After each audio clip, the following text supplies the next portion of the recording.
soon. I did say soon, and that, like, by soon I meant 1 minute, so apparently, like, well, hopefully, I saw a couple of people like it on Twitter. Hopefully you guys like having this amount of notification. Also, why do we have crappy stream health? Is it because it's 6 o'clock at night and the internet's crap? I don't understand. I don't know why it does that. That's so weird. What are my settings? Let me check it. Tell me if you guys are seeing really crappy stream quality. Because I have lowered it. And I don't... Oh well. Who knows why we have bad stream quality. It's because YouTube, apparently. So hello, let me go ahead and tweet this out for you guys. I apologize so much for doing such a short stream yesterday because we had there was so much news and so many things going on and so much just everything and to do and fuss that there was just a lot of stuff to cover. So let me go ahead and do this. I will send you guys this notification here on Twitter. Watch me now, live, exclamation point, enter, now tweet, there's the tweet, tweet button. Yeah, I don't understand, let's see, I don't understand why my quality is crap, but let me know if my quality is crap. Also, that's so weird, I'm just gonna refresh my dashboard, maybe that'll help. Maybe I'm in YouTube's naughty corner and it doesn't realize that I should probably not. Alright. Pause. Not crap, you're fine. Awesome. Hello, Johnny Kapow. Just want to make sure, because I'm getting like an orange bar instead of green, and I don't know why it does that. Hello, Mr. Pete. I'm also going to throw this out on my Discord. I do have a Discord that I'm never on. So... which is just sad. I only kind of ever use it just to drop my streams down, so... Oh, Lord. Oh, no, and my friend Lord Blue Eyes just went live as well, just this second. Oh, no, I'm so sorry for streaming up against people, but that's okay, I guess. I mean, he's doing gaming, so if you guys do want to watch somebody play Friday the 13th, my friend Lord Blue Eyes is live. Yeah, hi, how's everybody doing? I know it's such a weird time of day. Also, as we double check our makeup and make sure all of our weird skin things are covered. They're mostly covered. Hello, Seraph. Hi, everybody. Oh, Lord. So, I kind of mostly wanted to talk about, like, the Babylon 5 watch parties. I want to make sure my DVD player works, so that's going to be going on tonight. I did get an external DVD player, just a USB cheapo quickie in a pinch sort of thing, because Babylon 5 is not on Blu-ray, so I don't need, like, a Blu-ray player yet. Of course, if I do watch parties of other things, I'll probably need to either invest in that or just bring in my laptop and have it, like, here, so I can still talk to you guys. Is that Mirror Universe Kirk and Spock in the background? That is the Mirror Universe Kirk and Spock Mego that I did pick up, and I got the Genie one also. I do have Dracula and Hendrix. Let's see, they're like right. Let's see if I can get them. Let's see if I can get them. Okay, you and you. Okay, so I did get these guys as well. Dracula and Hendrix. Mego. So I did get those guys. Apologize for like armpit cam here. No, I put them on back. That's fine. I'll change them later.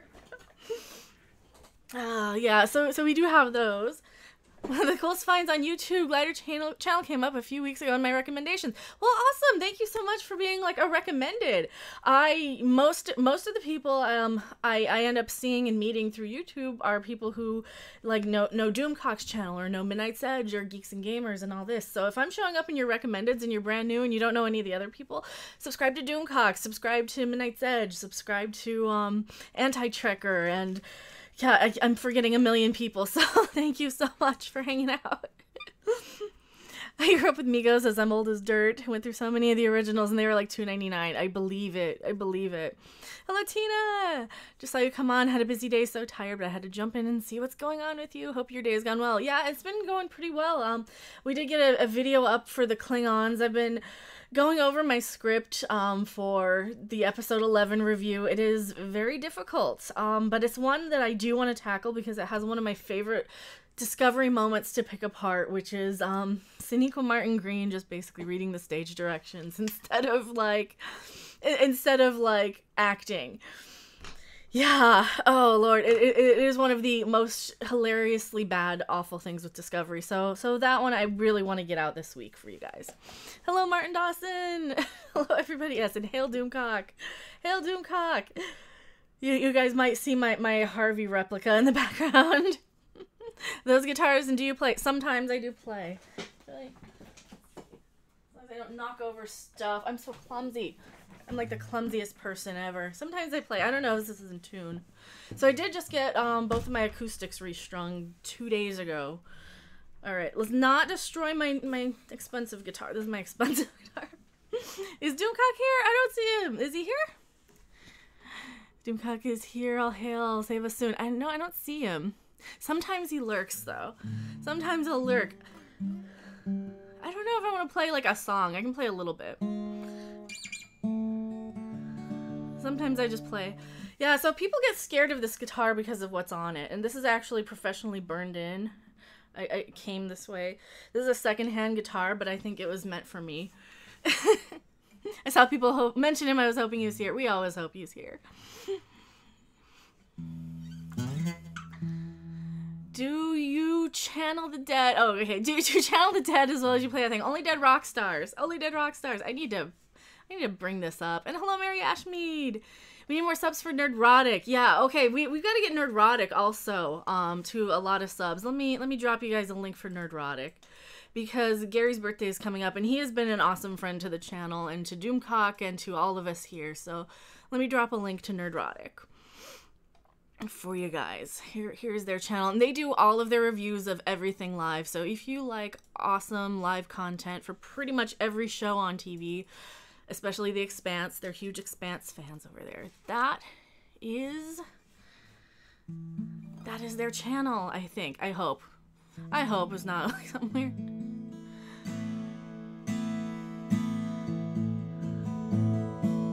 Does it sound okay? I did change the strings.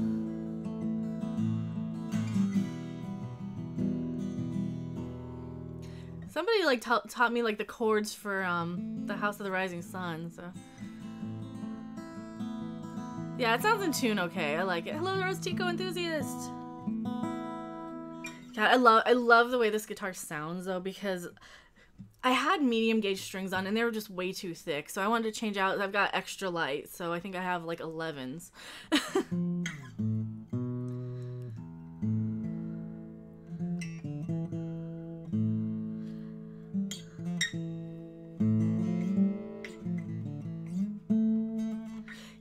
I just love it. Just vibrates so. I love this guitar. It's so nice. But yeah, I mean, it's a Martin, so it's kind of a dream guitar, even though it's like a lower end Martin. It's sort of one of those. It's like a Gibson or something. Once you find like a quality guitar that you absolutely love, you kind of stick with it forever. Sing one of Ethan's songs. Oh, okay.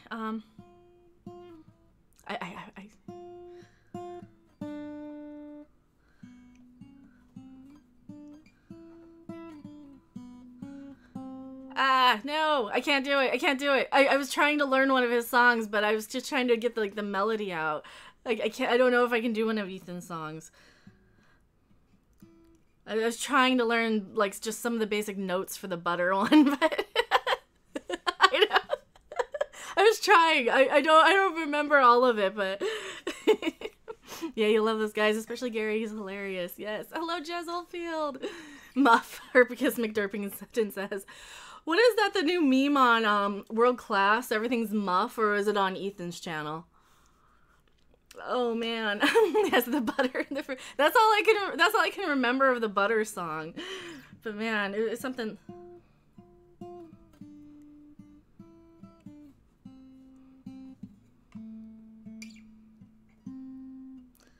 Oh frick! I can't remember how it goes. I don't remember how it goes. I'm afraid to start singing the Butter song in all variations, including jazzing it up. That's like his best one, I think. I really think. Muff is world class. Okay. Yeah, I've been trying to catch up on Jeff's streams. He streams like when I'm asleep, so he streams at like 7 in the morning. But I think his streams are the ones that I will try my best to go back and watch, because I don't know. I think Jeff tends to talk about more stuff that I tend to be interested in, even though it's all kind of Star Warsy. Muff and Derp for world class. Hello, Mattuine. Hello, everybody. But yeah, I was trying to learn stuff. You guys actually taught me the House of the Rising Sun chords, or at least the order. And I'm like, yeah, I've never actually sat down and tried to play that. Hello, Gamepad. Welcome. So yeah, if I can remember them now.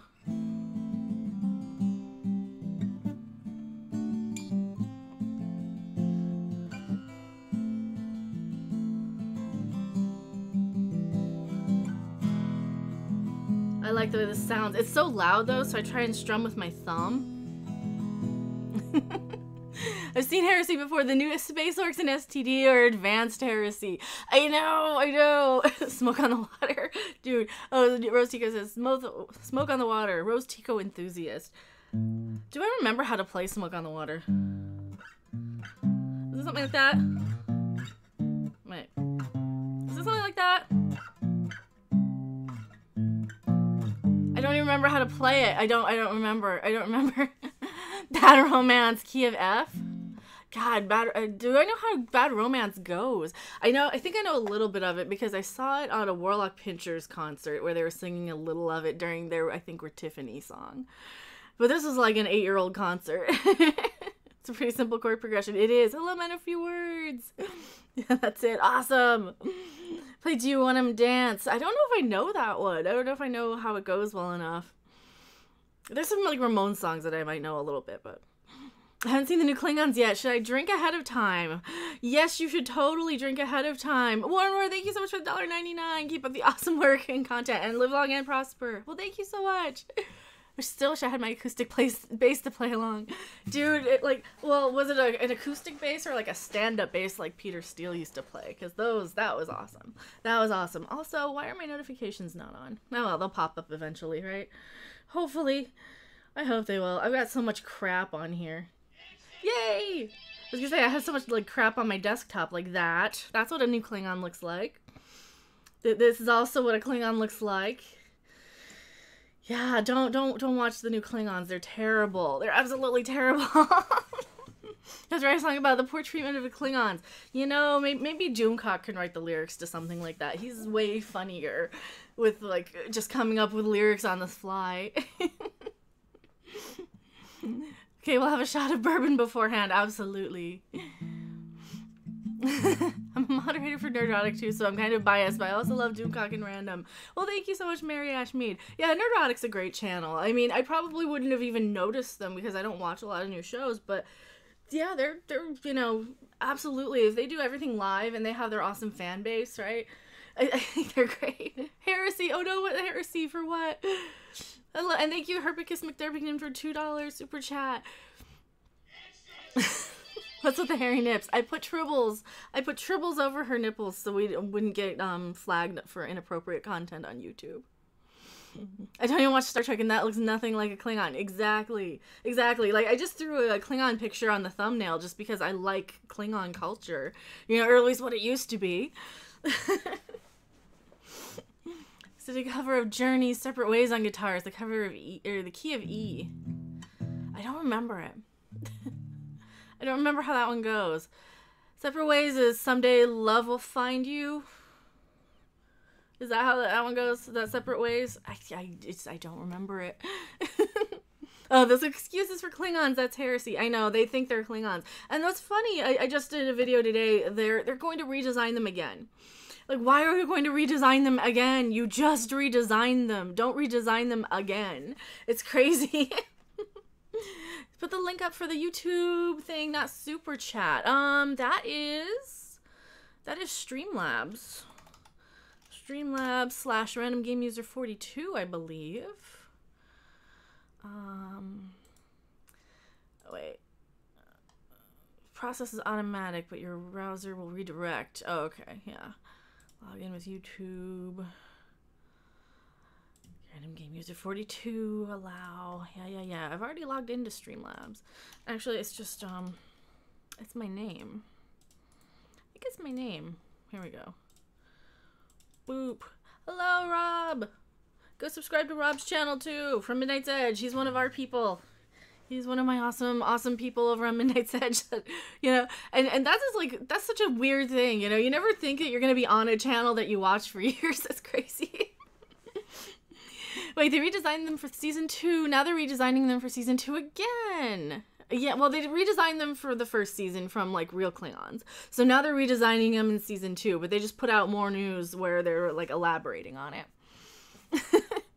Any idea where the new Star Trek show names... What the new Star Trek show names could mean? One of them was Destiny? Star Trek Destiny?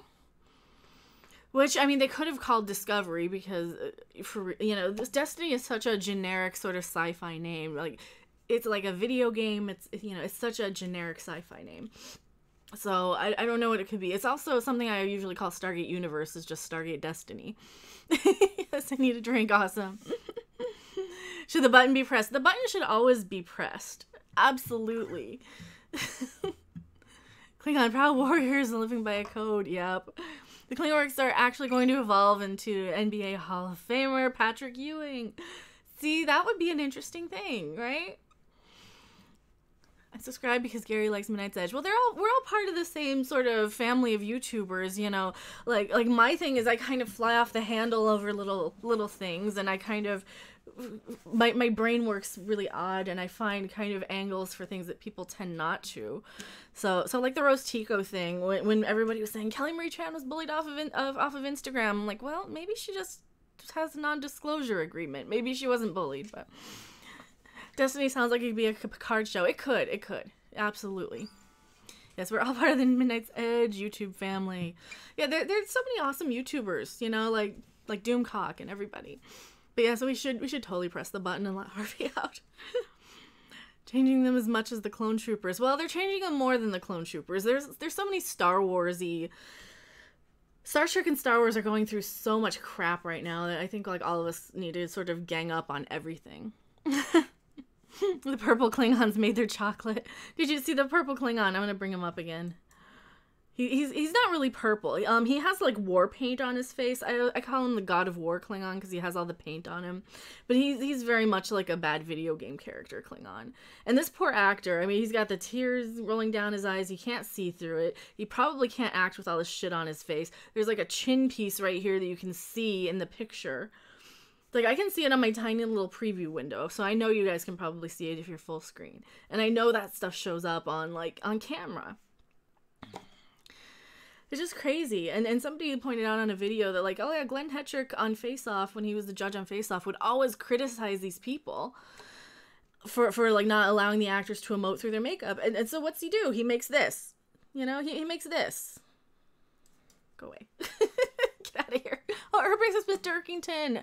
I'm saying your name wrong. Herpicus McDurkington. $5. I don't have enough room in my house to forget the stupidity of the last 2 years. Your rants could rival Doomcock's. Holy crap. That's a compliment and a half. Holy crap. I always kind of feel that Doomcock is kind of the master of ranting, but God, no wonder he said I was good if you guys can see it too.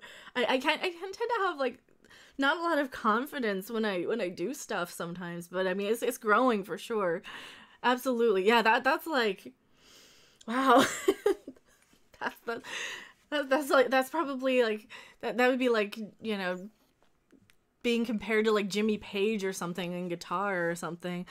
I kind of view Doomcock as sort of like, Doomcock is to ranting what like Jimmy Page or Richie Blackmore are to guitar, you know, so. And I loved Richie Blackmore. I probably should have used him instead of Jimmy Page, but Jimmy Page is a little more recognizable than Richie Blackmore. So when you get the chance, check out my music channel. I do covers of Detroit Rock City 30 of songs. Detroit Rock City 1 is a great channel. Absolutely. Absolutely I will. Just be yourself. That's why we love you. Yeah, and it's well, some days I talk like a million miles an hour because I'm super excited, but I think today is a little more chill. I have like a couple hours to hang out with you guys. I want to take a couple hours to hang out with you guys. Leather hands too. Doomcock is the king of rants. He is. He's so good at ranting and stuff. Now I got a giant bulky guitar on under my arm while I'm talking to you guys. Takuv ma. Sounds so muffled and weak and high-pitched. I know, the Klingons don't have any power. When I was trying to learn Klingon, and I gave up on it because I have like a very high girly voice and I'm kind of quiet sometimes, I learned that you're supposed to be very deep and guttural and project and have this sort of presence that these actors don't have when they're speaking Klingon. They speak so slowly and so timid almost. And the last thing you would ever want to call a Klingon is timid, or else he would like slice you open and gut you. That's giving me a good laugh after work. Well, thank you. Captain April, I just posted my own rant on the Klingons. Awesome. We will totally check that out. Everybody subscribe to Captain Robert April as well. Captain April is one of our family of YouTubers. Doomcock is Mike Zero, confirmed. Doomcock is not Mike Zero. Doomcock might be Mike Judge. He's not Mike Zero. Actually, it's closer for him to be Mike Judge than Mike Zero.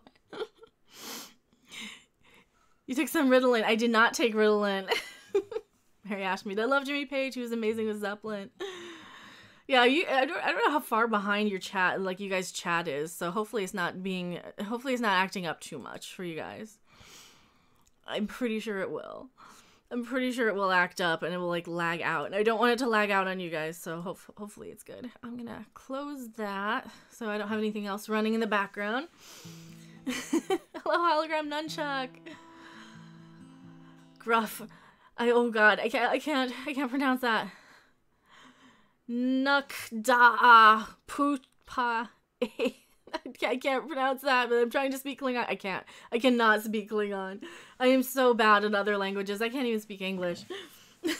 You're really good at this talking thing. Keep it up. Well, thank you so much, Reese Miner.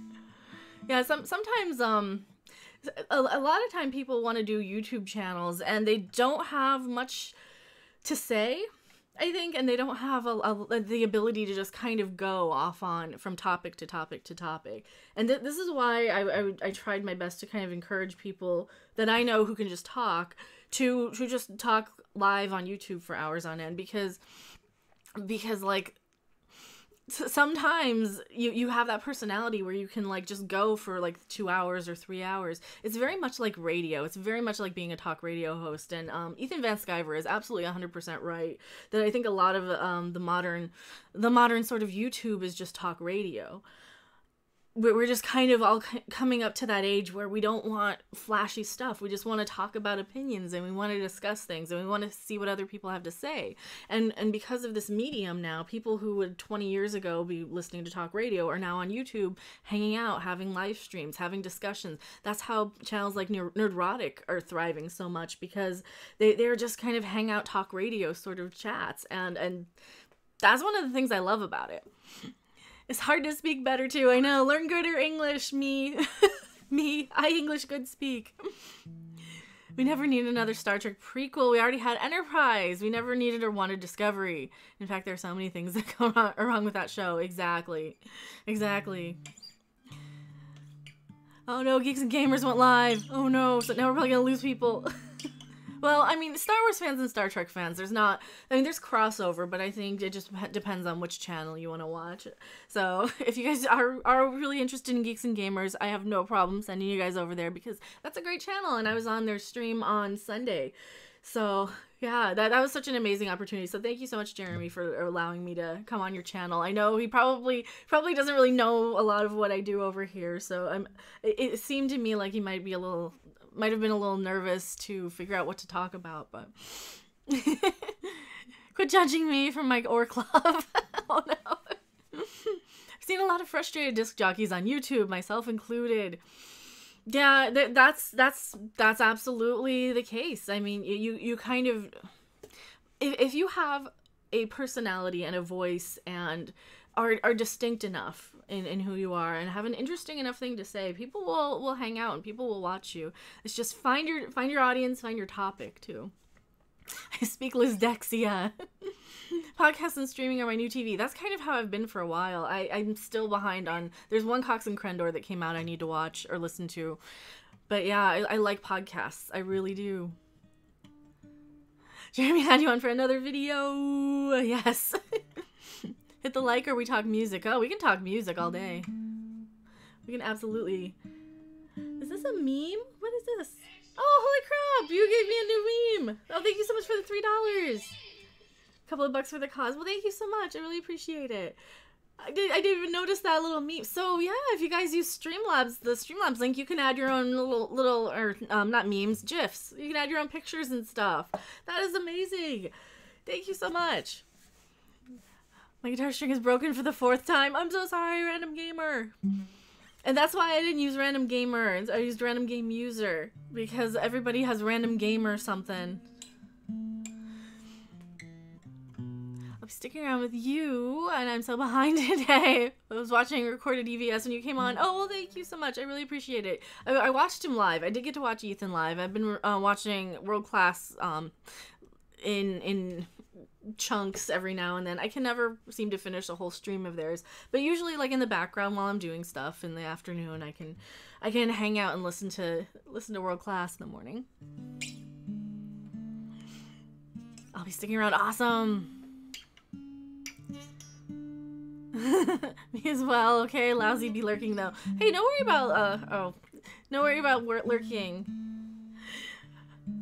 You probably just meant I will probably just be lurking. Lousy was an autocorrect. Okay, I see it. You're fashionably late again. Hello, John Hi Rose. Well, I think a lot of it is you're not so much late. I just kind of streamed out of the blue today. I wasn't really planning on streaming at 6, but I thought, well, maybe there's other streams this evening that I want to like listen to or hang out at. I'm a professional lurker. Me too. Yeah, and Nerderotic has a schedule. I don't have a schedule. I just kind of go. I am okay. Now that we have like almost 40 people. Holy crap, we have 38 people here. When do we want to do the watch party for Babylon 5? Do we want to do Friday evening or like Sunday afternoon, like late afternoon? Because if we do Sunday, we can probably squeeze a few more episodes in. Friday, well, Friday's good too though, because I'm up late Friday. So I don't want to stream it on Saturday because I know Doomcock is going to be on World Class Bullshitters on Saturday sometime, probably evening. And I want to watch that. So we all want to watch that. Hello, Tree Van Leaf. Welcome. Rhubarb is a veggie. It is. Anyway, then we can fire out my latest and share with the class. I don't want YouTube's copyright bots, but absolutely click on Captain April and go hang out and watch his channel. I don't want to play other people's videos on my video. It's just a weird little, even with permission, it's just a weird little thing. Especially if I haven't watched it yet, so I don't know if I'll be trolled.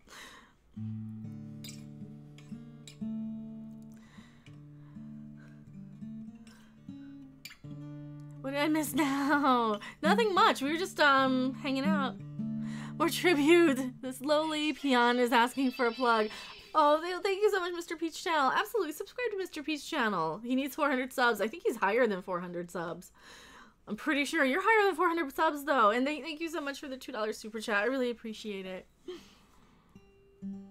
I think Ona is doing a viewing stream, but I'm not sure if it's Saturday night or Sunday night. Oh, okay. Yeah, and I usually don't like streaming super late because I am not in the house alone, and there's like other people and young people, very young people also in this house. So kind of live like a hippie. Kind of live like a little bit like a hippie.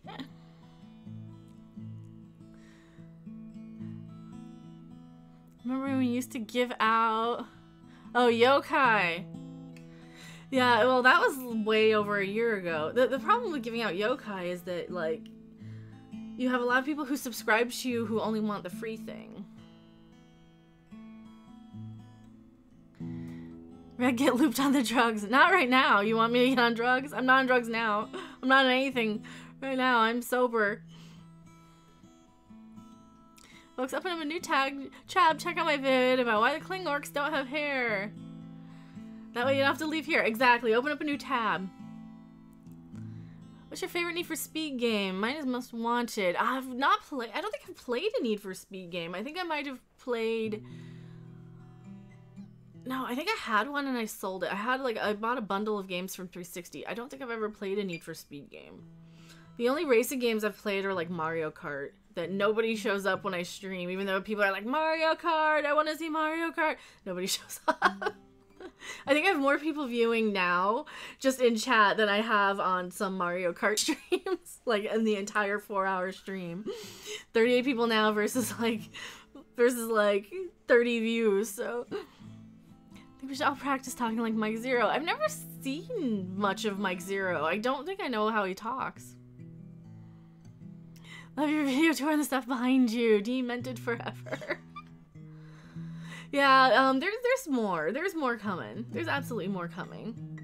I need to do this half of the shelf with all like the Star Trek, and there are more TV series. You can probably see Red Dwarf behind me. There's definitely Star Trek. There's definitely Simpsons. Like this is more of like the main bulk of it, this shelf.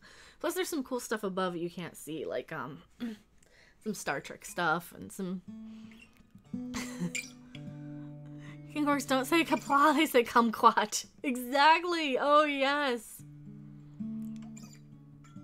If you play Mario Kart with your friends, you won't have friends afterwards. Oh, that's not true. I'm kind of, for Mario Kart, I tend to be I tend to like not care if I don't win, because I never win anyway. I can pick the stuff out that I've got.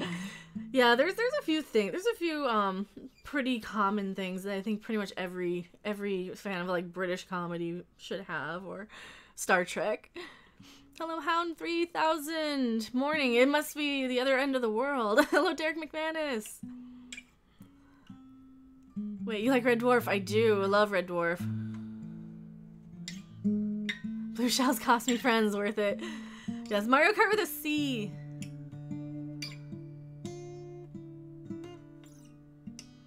Dude, Red Dwarf. If I knew how to play the Red Dwarf theme song, I wouldn't be playing like sad, minor key, spooky songs. I always play spooky sort of songs. Cecil B. Demented is one of my all-time favorite movies. Oh man, Cecil B. Demented. Dude, why didn't that click in my head? I haven't seen that since I bought the DVD. It is so good though. Oh my god, I probably watched it like 3 or 4 times when I bought it because of all the little name drops and of directors like Herschel Gordon Lewis. I've got the Herschel Gordon Lewis box set, you know? Didn't they also name drop like Steckler and, well, of course Ed Wood. He's like the main one. Man, yeah, dude, that Cecil B. Demented is totally like. That's like a John Waters autobiography. I love that. There's so many good John Waters movies. I watched way too many. When I was a kid, Hairspray the movie was like the big one, was the new one. The first Hairspray movie with Ricky Lake and Divine. The real Hairspray movie. So that was like my introduction to John Waters. Had to choose between you and Geeks and Gamers. Holy crap, you chose me. Thank you so much. I really appreciate it, Alex James. I did see that Jeremy just went live. Pink Floyd, wish you were here. I never learned how to play it. Thunder, AC/DC. Thunderstruck, I don't think I never learned how to play. I never learned how to play that. 1903 TX says, I haven't watched Red Dwarf since the 90s. Great show, though. Holy crap, Tina, thank you so much for the $2 super chat. It's not a lot of hopes towards something you want. Oh, thank you so much. I really appreciate it. And you guys don't like have to give, you know, $100 super chats for me to hang out with you guys. I do this stuff. I really appreciate it. That like just hanging out, just clicking thumbs up, you know. There's 40 people watching. Like a year ago, I was so sad and depressed because I was like streaming every day for hours and hours on end, just about, and there would be like 3 people. And 3 people who would be mad at me for not playing games that they were like, but you played this game once, why not ever play it again? Well, because I played it for like a month. Oh, but yeah, it's great. Another song I can't play, I don't know, is Electric Light Orchestra, Don't Bring Me Down. I know, okay, Don't Bring Me Down is one of my lesser favorite ELO songs. My favorite stuff is like that first album, and stuff from Time. Is it called Time?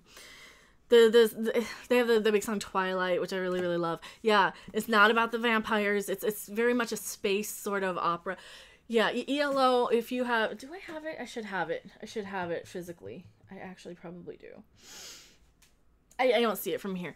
But, yeah, ELO, their 1981 album is probably my favorite, like, as a whole. So, it is called Time, isn't it? It's called Time. But I really love the early stuff, because you have, like, the was it 19... whatever overture with just the cellos. The cellos alone in yellow, absolutely love. And then you've got like synth stuff and 12-string acoustic guitars on like Secret Messages. So I love Secret Messages as well. That's another yellow song that I really, really love. So when you say stuff like Don't Bring Me Down, I'm like, yeah, that's everybody knows. I like Secret Messages better. Or yours truly, that was another really good yellow song. Just there's so many good yellow songs. They're really good. Leave It Yellow, they're great. They had some good songs. Crap, they were good. Take It to the Moon. Oh God, I cry at that album. I don't know. Music is the thing that I will cry to and feel really an emotional connection to. Movies and TV, you know, I'm fine with something dumb and stupid unless it's Discovery, because Discovery is just an insult to Star Trek. If I want intelligent, I go for Star Trek. But music has that emotional connection for me. I like Telephone Line. Telephone Line's a good one too. Cowbell, Mr. Pete. I love the cowbell emoji. I love that came through from, I think, John Talks Star Wars and Odin. Like, those guys brought in the cowbell emoji. The ELO are supposed to be for dads. Well, I'm almost 40, so I kind of count. I also tend to have, like, masculine tastes sometimes. Mr. Blue Sky. Mr. Blue Sky gets played a lot, but it's a fun song. It gets played a lot. Turn to Stone, another good one. Oh, God, Turn to Stone. I'm going to have to look up my ELO box sets somewhere. I don't know if I still have them, but I had one box set had the original ELO version of Xanadu without Olivia singing, and it's like a completely different key. It's so amazing. You can cover Katy Perry's Hot and Cold in the key of G. I don't really listen to a lot of Katy Perry. I haven't really heard that much. Gorillaz, I haven't really heard a lot of Gorillaz either. Not really. I mean, they have that like one song with the bass line that everybody plays that I hear in like all the Guitar Center trolling videos, right? That, and then like their Seven Nation Army is another song that like I just don't know, but is apparently a Guitar Center troll. I don't know. Ring the Cowbell, I subbed. Oh yeah, the cowbell. Space, The Final Frontier always gets me. That does too. That's pretty emotional. What's your favorite series of Red Dwarf? Well, the first one is really good, but anytime where you've just got like the 4 guys on the Starbug are really good too. So one of my channels, I think my bot channel actually has the Starbug, the little Starbug, like a close-up of it. That was always my icon back before I had my face on camera, was the Starbug, because he's so cute. He did a little bug. I like Starbug. Good music can make your hair stand on end. Yeah, like if I hear somebody who sings with so much passion, like Judy Garland gives me goosebumps listening to her sing. I'm kind of a music geek, so. Yeah, Series 6 and Blue Midget. Yeah, I mean, so much of Red Dwarf was good. Like the later stuff was meh, you know, but like in the box set I have, it's got the ending where Rimmer kicks Death in the balls, which is great. I love it. One song I've attempted to cover is the opening song to the 1990 hit movie Total Recall. Is The Dream by Jerry Goldsmith. It's in the key of C. I did that song on guitar and bass. Oh, that's cool. What are some, like, so there's one song I heard recently from a movie that was a cover. Marilyn Manson covered Cry Little Sister. Now, Cry Little Sister was, I think his name was Gerald McManus. I want to say was his name. And he wrote it for The Lost Boys from 1987, which is probably my all-time favorite movie of like ever. Just because it's 80s. It's me. It's funny vampires. It's 80s. It's Doors references, Munsters references, and you know, Santa Cruz. So it's everything that I like really, really loved. And I was the right age for it. I was like 8 years old when that came out. So Marilyn Manson covered Cry Little Sister, and it actually turned out really amazing. And I approve. The Marilyn Manson is one of those bands that can cover songs, and I never complain. Same thing with Metallica. When I listen to Metallica, I tend to prefer the covers of other people's songs that they do than their original stuff, especially if it's past like the 2 golden albums that I really, really love of Metallica's, which are Master of Puppets and Ride the Lightning, of course.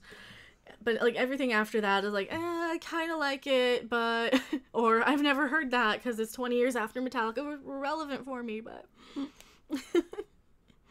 Black Bear is my feelings music. I've never heard that. Just says, I now have all the seasons of Babylon 5 ready and waiting to watch party. This is my first time watching the show, so can't wait. Friday night is like Friday evening a good time for everybody. Like this time, like 6 in the evening maybe. Is this a good time? And we do a couple episodes and then maybe Sunday. Because there's a lot of episodes. And I would say if you guys want to burn through it without me, God, I really need to commit to like a regular scheduled stream. Also, I don't know if I can put any like the subtitles on screen, but that was one of the things. Lost Boys are great. Love the song and the cover. Red Lightning is great. Red Dwarf Watch Party. Oh, Red Dwarf Watch Party would be fun too.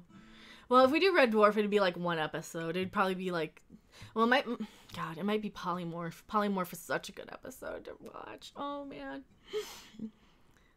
Manson covered Bowie's Cat People. Okay. I haven't listened to a lot of Manson. So my favorite Manson album from like when I was really into Manson was probably Mechanical Animals, actually. Just as a whole. It was a little bit better quality for the most part. Minus the Dope Show, which I can't stand. I know. I'll get crap for it. I can't stand the Dope Show. That song's terrible, in my opinion. But the rest of the album, you know, you've got like Coma White and, you got so many good songs on that album that are just so epic and amazing.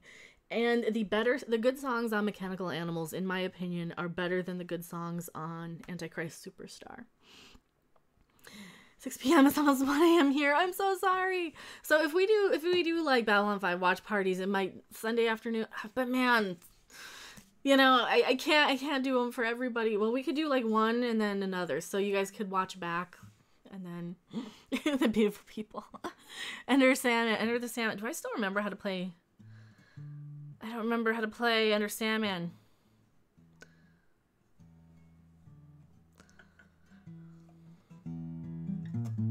God, it's been a long time. I think I learned how to play Enter Sandman. I do it wrong too. I don't let the one note ring. It is pretty easy. Sunday afternoons for sure. What about Friday evenings? No Friday evening stream then? But Sunday afternoon like sounds really good for Babylon 5 watch parties. So yes, that is it. Awesome. Gloria by Van Morrison featuring them. I don't think I know how to play Gloria.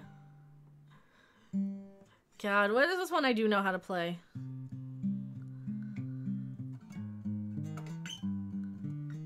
I think I know how to play that. Oh God, it kills my hands on acoustic though.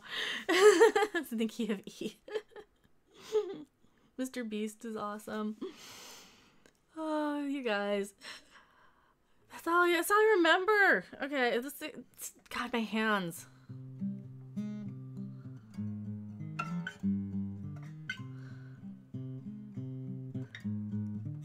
Yeah, it's easier on electric. It's very much easier on electric. I can move my guitar back because I completely destroy everything. Stay. Yeah, electric's easier, but I don't have it plugged into anything. Electric is easier though. Gloria, U2. I don't think I know any U2 songs. I don't know any U2. Is this in tune? It's kind of in tune. Gloria, Patti Smith. I could probably do another Patti Smith song that Marilyn Manson covered that I can't say the name of. Morning. Hello, Bleentron. How about Freebird? I never learned how to play Freebird.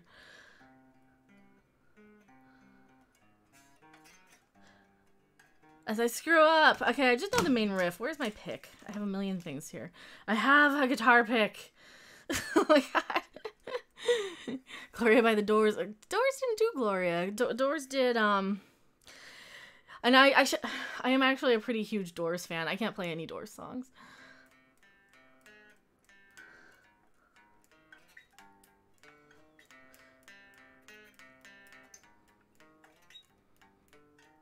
Yeah, that's kind of the main riff from Sweet Dreams. That's all I remember. LA Woman. Do I know the melody to LA Woman? I don't think I know the guitar parts. Most Doors songs, I hear the keyboard more than I hear the guitar stuff. Because the Doors are one of those bands where the keyboard is so much the prominent thing. Cocaine, Eric Clapton. I could probably do Spoonful. That's more of a heroin song, though. And then that's more Cream instead of Clapton. Do you know any zombie songs? Like the Zombies? I saw the Zombies live. Like the band, the Zombies. I saw them do their entire Odyssey and Oracle live. And I have an autographed CD of theirs. But, it's kind of rare but cool. Which one's kind of rare but cool? Like... Sorry, I gotta go take care. Babysit twins. Oh, it's great to see you. Well, thank you so much, Warren Roar, and thank you for being here. But yeah, like the Zombies. Okay, so I could probably do like the Zombies, but then I don't know if you're talking about like White Zombie. White Zombie's less rare. Oh snap! I'm talking about BO3. The BO3 Zombies. I don't know who the BO3 Zombies are. The Innocent Culprit says, Jim Morrison was a poet, son of an Air Force colonel. He had no intention of pursuing music. Well, yeah, I mean, Jim Morrison was such a prophet. Dude, if we got a Jim Morrison Mego, I need that, because I have the Jimi Hendrix Mego, which is also pretty awesome. I don't know why they have the wrong guitar for Jimi Hendrix. Wait a minute, let me look. Yeah, okay, so my Mego for Hendrix... Don't fall. So my Mego for Hendrix. Right. Okay, so my Mego has his Monterey Pop guitar. The guitar he played at Woodstock was white. That's the one thing about the Mego that I didn't like. But it's okay, because I really like his Monterey Pop guitar. or that's the one that like they were selling as his Monterey Pop replica. But yeah, like they've got it right on the back. I don't know. That's weird. But I guess it's so iconic. I don't know. It's weird. I don't know why they do that. Sometimes they do that, so. Hendrix kept his axe on the left. He did. Well, it's because he was, left-handed. And, didn't he just string it upside down? The one guy from Ween, he just plays right-handed guitar, but he's a lefty, so. I don't know. White Zombies. Zombies need more representation in the current year. Oh, God. I don't want to make the joke. Oh, no. Morrison was a rambling madman. The only person who understood his poetry was himself. I don't know. I don't know about that. I think that's more Charles Manson might have been the rambling madman with the poetry. Because actually, if you listen to Charles Manson's recordings... and his songs and take away anything else, just listen to the music, there's actually some pretty interesting stuff in there. He uses a lot of metaphor, a lot of heavy, deep metaphor for things, but Charles Manson's actually quite easy to understand. So to like compare Charles Manson to Jim Morrison as far as poetry goes or songwriting, I would say Jim Morrison is fairly easy to understand, because I've heard some worse by comparison. Yes, he played it upside down. That is true. That is true. Can't resist swing songs. I was going to tell you earlier that I loved Hendrix, the Hendrix action figure. I've never seen one before. Okay, so they're the brand new Megos that came out at Target, like, last week. And there's a couple more I need. I need to get the Sulu and the Chekhov. They have just regular, normal universe Sulu and Chekhov. So I do want to pick those up, but I can't. I can't do it right now. Brad Noble says, I chopped a mountain down. Yep. The Family. I have... Okay, so I have Charles Manson's CD and the Family Jams. The Family Jams actually has some really good songs on it. Rawhide Away is really underrated, and nobody will hear it because it's a Manson family song. And it pisses me off. I'm such a music geek, though. Mr. Peach Channel says, gotta eat if you're still on a return. Well, thank you so much, Mr. Peach Channel. I'll probably only stream for another hour-ish. I don't want to do any more streams more than 2 hours because nobody seems to have time to watch them back. And I don't want to put out so much content that you guys can't watch it back in the next day, and then you'll miss it, and then you'll be sad, and I'll be sad, and you know. But I guess the trick to that is to be like your favorite channel. So if I could be your favorite channel, awesome. The Empire did nothing wrong. Snakeskin Boots is one of my favorite songs. I don't think I've heard that one. The Beach Boys actually used some of Charles' lyrics. Okay, so Denny Wilson from the Beach Boys was actually like a friend of the Manson family from what I remember. So yeah, that doesn't surprise me at all. Doesn't surprise me at all. I think this is his name. Denny Wilson was one of the Wilsons. So not Brian Wilson, but one of them. Never seen that one before. It's a nice Hendrix too. Well, yeah, the Hendrix figure is actually pretty cool. Do you know there are musician action figures? They have some of them, like they do have them, you know. I'm sure there's a Jim Morrison figure out there. I am like 99% sure there's a Jim Morrison figure, because I would probably need it if there is one. Because I really like the Doors. I probably like the Doors more than Hendrix, to be honest. If I'm going for 60s, like zombies are so cool in their own right, and they're probably like my favorite popular group. I really love the Doors too, but like the zombies just had something. They had a coolness. They were so clean cut. I know I suck. Like, you know, you could have like these scummy musician types, or you could have, you know, it's like, no, I like the clean cut guy. So that's why I like the zombies. Mr. Pete is eating pork meat, I think. How do you feel about Pet Sounds? I mean, it's their most popular record, right? It's another one with good vibrations and all the... I want to say I heard stories that they were like super high on LSD when they recorded that, so I don't know. I've never been the hugest Beach Boys fan, but I'm definitely aware of them. My biggest the biggest stuff I love from the 60s, as far as like my go-to music, is usually the really obscure stuff like the Seeds, or and they're not even that obscure. The Smoke are pretty good. Tomorrow had a couple of really awesome songs. The Electric Prunes, love the Electric Prunes, absolutely. The 13th Floor Elevators, love the 13th Floor Elevators. They're one of my favorites too. So, you sure love your turkey. You guys are talking about turkey. I still love the Doors until that movie came out, and then all of a sudden there were millions of Doors fans. Yeah, that is sad but true. That does happen. And at least most of them have kind of moved on, because, you know, a movie is only relevant for so long. So when I was a kid, I actually talking my mom into letting me buy a Jim Morrison book that I wish I still had. Man, I wish I still had it. It was great. And then a couple years later, the movie came out. But I got into the Doors because of the Lost Boys. Because the Echo and the Bunnymen cover of People Are Strange, and I really loved that. And I loved hearing the stuff on the oldie stations back when we had oldie stations that actually played a little bit of Doors music. So that was always the stuff I liked. Since you mentioned the Doors and Morrison, did you see the movie? Yes, absolutely. I do have it. I don't know if that appeared on my DVD shelf sort of tour, but I do have the Doors movie. I got into the Doors through Apocalypse Now. That is a great way also. The sad thing is, with songs like The End or All Along the Watchtower, they're so overused. And, man. When I went to Paris, I went to Morrison's grave. Oh, lucky. Don't they not allow people to go there now for, you know, because they'll, like, party and leave all kinds of stuff and have sex there, and...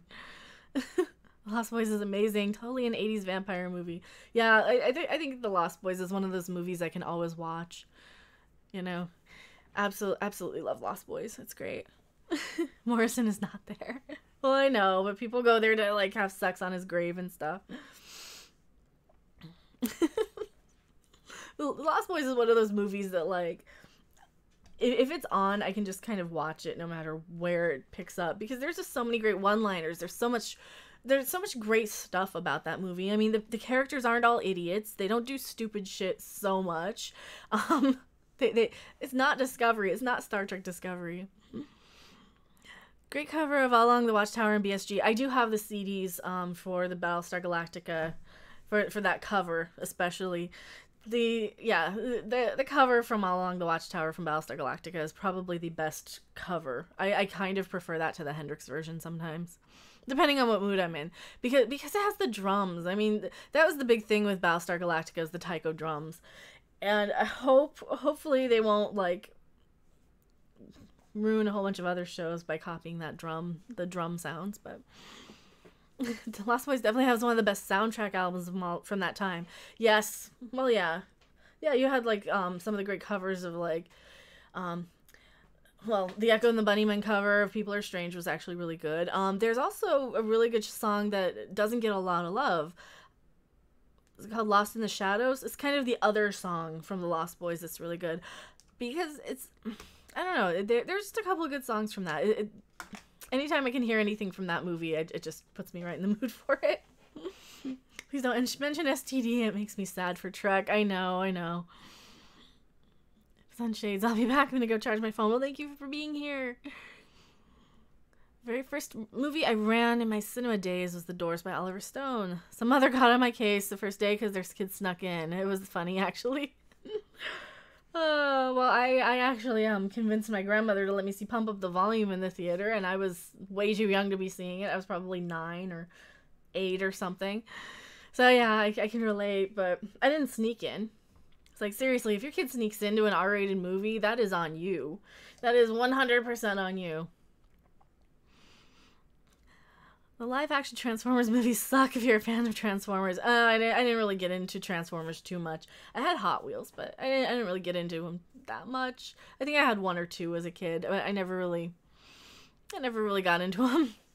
She should have been a DJ. Who, me? I should have been a DJ, probably. I know enough about music. That's kind of my thing. I'm more of a music geek than anything else. I know a lot of obscure stuff, and I know a lot of mainstream stuff from a certain time period. Like, some of the newer stuff I'll kind of be aware of, but none of it's really gonna, like, be sustainable music. So, Alex James from Blur. Thoughts on Doom Eternal. What is Doom Eternal? Is that a video game? Doom Eternal. If I have to look it up, that might be your thoughts. Alright, let me look. It is a video game. I've never played a Doom video game in my life, so it looks like it looks like Halo and Doom and all. It's a game. Doom 5. Is it new? Is this a new one? That's images. 12 hours. Shredding the criticisms of Doom 2016. Oh, it's a teaser trailer. Oh, it's not out yet. Okay. Or is it out yet? The new Doom game that triggered SJWs. Oh, what doesn't trigger SJWs? Like, I got called so many names by somebody saying, God, you sound like a Trump supporter. You're such a, you use the term SJW like it's a slur. But you stupid racist. All you want to see is white people on TV. Like, fuck you. Get off my channel, this guy who commented. Like, no. Yeah, I don't know. I don't really know enough about Doom Eternal. I might have to watch something or look into the controversy. Down to Electro. Let's see. I'm gonna scroll back. It looks so good. I mean, I guess if you like the sort of first-person shooters and grew up with Doom, I'm sure it's fine. If you're anything from Ra, one of my favorite bands. I've heard of Sun Ra. Like the kind of jazz sort of spacey band. Is that what you're talking about? Do I like Death Waltz Records? I don't think I've heard of Death Waltz Records. I might have to. I might have, and I just forgot. See, the game says demon is an offensive term. Use mortally challenged. Oh no. I have no idea why Doom might anger people, but people are angered by. Are they seriously going back to this religious bullshit? Because we had to deal with that shit in the 90s, and what I ended up doing was going out and buying pretty much anything with Anton LaVey's face on it, or anything with a pentagram, or anything like that. And yeah, I do not do well with like the crazy. Because in the like late 80s and early 90s, it was always, oh, you can't listen to that, it's satanic, you can't listen to the devil's music, or it's too sexual. I mean, they went through the same shit with Dungeons and Dragons in the earlier 80s. And I see a lot of this political correctness kind of be the exact same shit that we went through with the PMRC.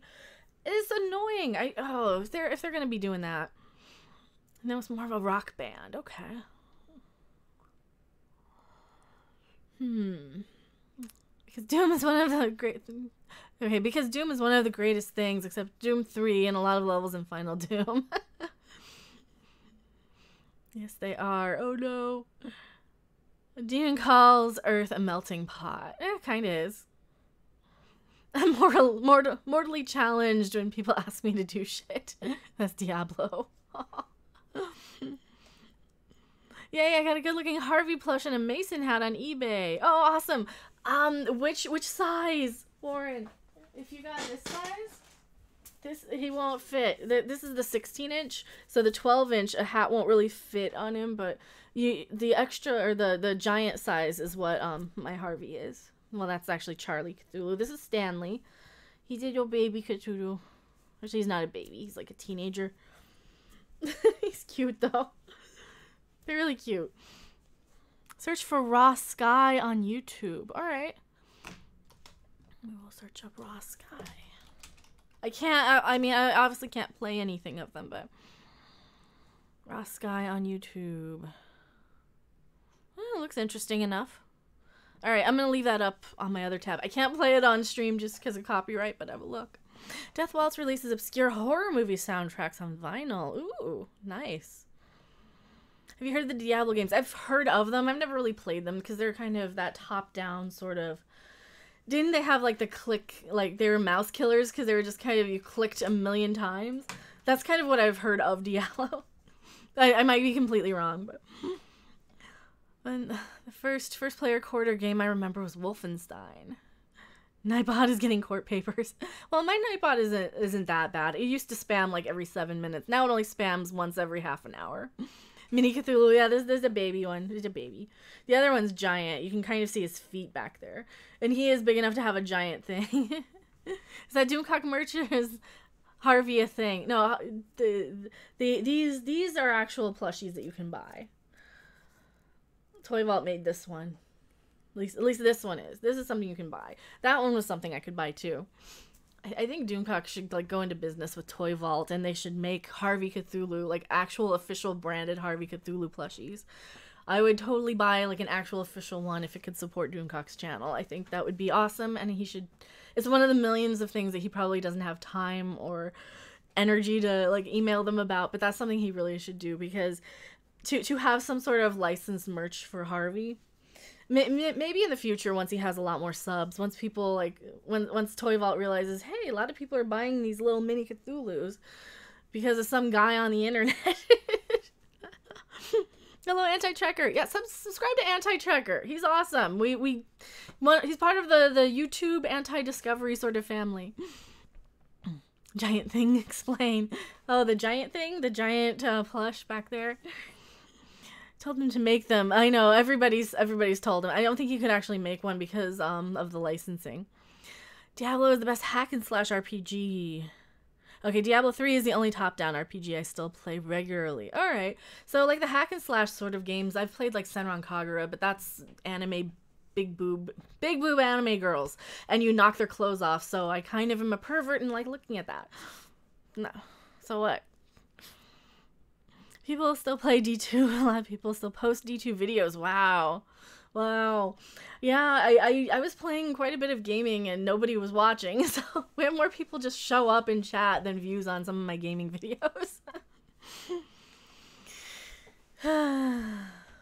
Understood. Yeah, Warren says. Sub to Anti-Trekker. Love his anti-Star Wars stuff. Yes, what a great day to push the button, TM. God, I mean, this is kind of a spin-off. My channel went from like just gaming and stuff and tutorials on how to find yokai to, or gaming of like, you know, let's electrocute people and give them the chair and use sound effects from Beavis and Butthead to basically I'm a spin-off channel of Doomcock, which is fine. I mean, I don't mind supporting awesome channels, so. Do you like the game Worms? I played a little bit of Worms a long time ago, back when they had like pretty much all British names, like out of Blackadder or something. I remember you had Nursey was one of them that you could play as, and then they had like Jarvis, and they probably had a Baldric. I bet they had a Baldric. I haven't played Worms in a very long time. Very, very, very long time. What's the Star Trek thing behind me to my far right? This way? Well, over here is that's a phaser. Oh, over here, this is, that's, what is that? That's my, Migos from the Mirror Universe, so. Blackadder had a game. No, Blackadder didn't have a game. They just used some of the names from Blackadder and Worms. My left, your right. Okay, this right here is, that's the Mirror Universe Migos, section, or collection. It's like I have the Dracula and the Hendrix, and then I got the Genie. And then I spent all of my YouTube money that month, so I'm broke again. Speaking of STD, I'm working on a video to fix the Klingon flathead Orc situation. Ooh, that sounds very interesting. So Sarah from Armaros, who you guys all know, who sometimes hangs out in the chat, has proposed me read a script that he writes about everything that is wrong with Star Trek Discovery. And I said, yes, I'll do that. But you probably will give up halfway through, because to list everything in order of absolutely everything that's wrong with Star Trek Discovery is going to turn into something longer than Mahler's epic 6-hour Last Jedi rant. It is an undertaking. It is a feat. And yeah, so if I could have something like that on this channel, that would be amazing, but I don't expect him to stick with it. I mean, or at least I don't want him to suffer. It's not so much I don't expect him to. I don't want him to suffer to stick with listing everything that's wrong with it. And I said, you know, here's my old scripts if you want them. I have my old scripts from when I was doing the reviews, but you'd probably be better just going in order, watching the show, categorizing it. And like, first off, who the hell wants to sit through and watch Discovery again? Nobody. And second of all, who wants to sit there and take notes? Because that means you have to pause every episode. And when I would do a review, it would take me like 6 hours sometimes to do one episode, because you have to sit there and watch it, and you have to write something interesting to say about it. And yeah, it's like, so I don't, yes, I'm already suffering that because ST exists. No, and I don't mean you don't, I don't want you to finish it. I mean, I don't want to subject you to it, is the thing. I don't want to subject you to it. Sounds like when Ivan Ortega fixed The Last Jedi. Well, it would be a fix. It would be closer to like what Mahler does with what he did with The Last Jedi. If you guys ever saw Mahler's like epic, it's like 5.5 hours on 3 parts. So each part is like, over an hour long. It is amazing. Dude. Well, plus it's Mahler. Like, who couldn't listen to Mahler talk for 6 hours? Sorry. I'm sorry. Going to bed now. Take care. See you soon. Well, thank you for being here, Jez Oldfield. Hey, Random, do you know about the Filthy Rich and Cat Flap? If you like young ones in bottom, you'd like that. I probably have heard of them. Same guys again, but done around 86. After young ones, before bottom. See, I'm sure I've heard of it. I just haven't seen it. Yes, you cannot simply list everything wrong with STD. There's too much there to cover. Even just the high-level stuff is like show concept, set design, canon. Too much to do. That's what I said. It's going to take like a year of your life to dedicate to it. It's crazy. I think this is why we see a lot more reactions than reviews of things. Well, yeah, that too. It takes a long time to script out a review. And for me, I do it even like a lazy way. I don't use footage. I just use screenshots to kind of avoid the copyright, because part of my channel is like I understand I'm still kind of on the lower sub level, and I understand that like ad revenue is kind of in the toilet. So I was fortunate enough to keep my monetization during the whole changeover. But yeah, I know that like ad revenue isn't really going to be enough to like sustain the channel financially. So the live stuff actually is important, and it's more fun also. It's way more fun. So at the end of the day, like if I can't live stream on YouTube, I probably wouldn't do YouTube, because I enjoy doing live stuff. I enjoy the instant interaction. I enjoy being able to comment and react and say, respond to your comments as I see them. And that's one of the things I like to do, is respond to as many as I can. So hopefully we'll get to a day where I kind of can't like respond to everybody. But Rick Mail is a struggling actor, Nigel Planner, his agent, and Adrian Edmondson is his chauffeur. Wow, I need to watch that. I definitely need to watch that. STD is a disease of the mind, as Doomcock puts it. Yeah, there's so much wrong with Star Trek Discovery. There is nothing good about it, I don't think. So I had a theory about Tilly today. That Tilly was not supposed to be a likable character. I think Tilly was supposed to be an annoying millennial type who has all these special needs. She has like prescription blanket. She's supposed to be very off-putting. She's supposed to be very kind of in your face. And I think she was not supposed to be a likable character. And I think they accidentally, through all of their showrunner changes or through all their behind the scenes changes, I think she accidentally got a bit of a story arc by being, by kind of coming out of her shell and being more useful and being more courageous and being more, or being a little less skittish and afraid of everything. and a little less, I guess, having a little less social anxiety. And I think that was an accident. I don't think that was intentional. Because seriously, what story arcs would be, like, what would they have done to her character? Like, what could have they done to her character with all of the writing and stuff that we have from, like, the whole Ash, Mikey, Spock romance crap and the Mirror Universe reveal. Ooh, Mirror Universe. So I think it was an accident. I don't think she was supposed to have a story arc. Not only that, I think she was supposed to be kind of an annoying sort of, I need my safe space sort of type. So I don't know. That's just a theory. I blame the actress for not being crap. Yeah, and her name is Mary Wiseman, I think. She actually did a really good job of making that character interesting and making it a good character. See, this is why I am so hard on Sonequa Martin Green, because Sonequa Martin Green also could have done something amazing with Michael Burnham. She could have made her, you know, she could have played her a little more timid in her, like, I was just sent to prison. She could have been a lot more timid, a lot more, she could have had her ass knocked down a peg. I mean, she kind of has this smugger than thou sort of persona. And I think her little prison stint, you know, had they come into episode 2 or 3, actually it's episode 3, and she'd been a little more humble, I think she might have been a little more likable, but, you know, they just really did that wrong. Hello, Willie Woodward! Sounds like they accidentally wrote someone who was a character rather than an explosion. I know, I think they accidentally did it. Bless Tilly's big boobed heart. Tilly is the one single redeeming feature of STD. I want to know why Adrian Edmondson is in The Last Jedi. I don't know. Did he need work? He might have needed work. He might have been just, like, the right type, the right look, because he kind of looks like the guy from the Empire Strikes Back a little. So maybe he just looked the part.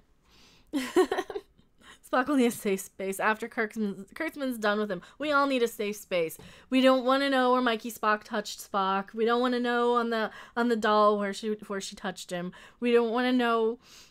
We don't want to see him, like, going to Dr. McCoy, being all, gee, I need treatment for splinters.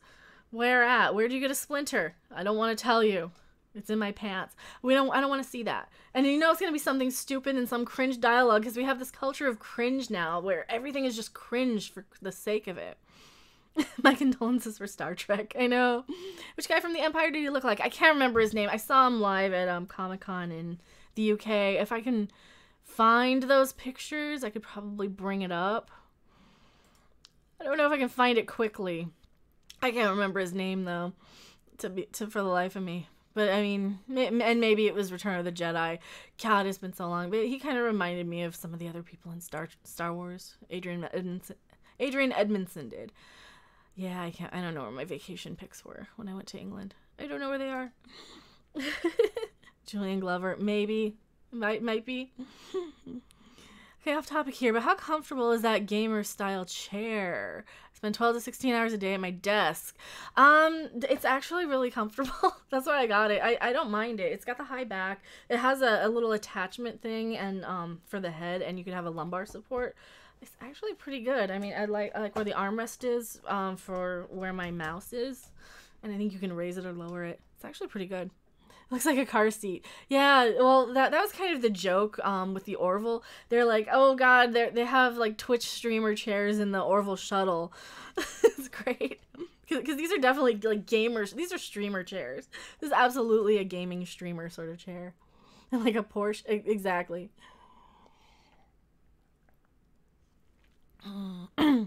Okay, you have to answer me this. Let's say STD gets better.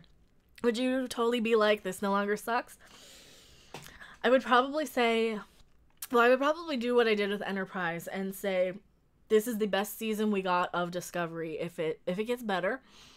And I will probably still qualify that with, yes, but the first season of Discovery was so bad that it is the worst show in Star Trek history. It is our worst Trek. So even if they completely redeem the next season, which according to the trailer, I don't think they're gonna, even if they did that, I still don't think it would be like this amazingly great, or even very good thing that we have, so. Or I don't think it'll turn into anything very good. Hopefully that answers the question. Hopefully. Oh, Lord. It's so funny. So funny. Thanks for being candid.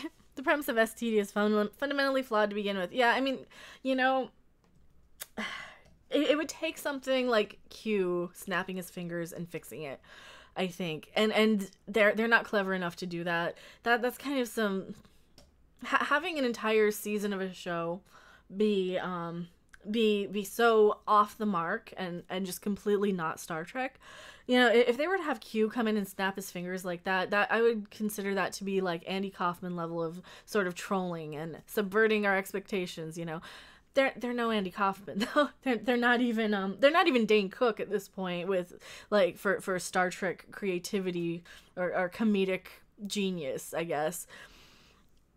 Which is probably a bad way to describe them. I shouldn't be comparing Star Trek writers to comedians, but yeah, they would never be like, I don't think they would ever give us anything so good that it's going to fix it. I just don't have the faith in them, especially when they redesign, like the article I went over today. They are going to redesign the Klingons, but they're using all these references that they don't understand. You know, they're saying, oh yeah, but we have all these houses of Klingons that could come from all these planets in the Klingon Empire. Yes, but the houses of the Klingon Empire, correct me if I'm wrong, were all from, they're all Klingons, you know? And the other planets in the Klingon Empire were colonized by Klingons. They aren't going to let, you know, some random whatever sort of alien that they have control over into the Klingon houses. You know, also, if they were like ancient Klingons, they still wouldn't look so different. You know, that was another theory that was out there, that they were like an ancient house of Klingons that were, you know, suspended or frozen or whatever. But even then, you only have a few generations of genetic changes, and that's not how genetics work. That's not how evolution works. But you're trying to call this. You're trying to call polished shit chocolate mousse if the second season's better. Yep. Perhaps it's Trelane playing with his knockoff Star Trek dolls. Oh no. I worked for Patrick Duffy. You know, okay. Yes, yeah, and I know Doomcock's gone over this with like the whole Newhart ending. Yeah, if we got like a Newhart ending or a Bobby Ewing in the shower sort of ending, I would probably be okay with it. And I would be like, you know, it's been done, but this show really needed it. And the difference between like Star Trek Discovery and Newhart is that Newhart was an okay show on its own. It was a fine show. I watched it as a kid. I don't think Star Trek Discovery is ever going to be in reruns and revered and loved and quoted by the masses. You know, it doesn't have like mass network TV appeal. That's why it's on All Access. It's behind a paywall. It doesn't have the quotability. It doesn't have the brand recognition. It is going to be that thing that no casual viewer ever thinks of when they're associating Star Trek with anything. They're going to think of Kirk and Spock. They might think Picard. They might think Worf. You know, they'll know the Enterprise. They're not going to know the Discovery. They're not going to think Michael Burnham. You know, it's going to be like describing Star Trek V to somebody who vaguely casually knows Star Trek. They're going to be like, what? Spock had a brother?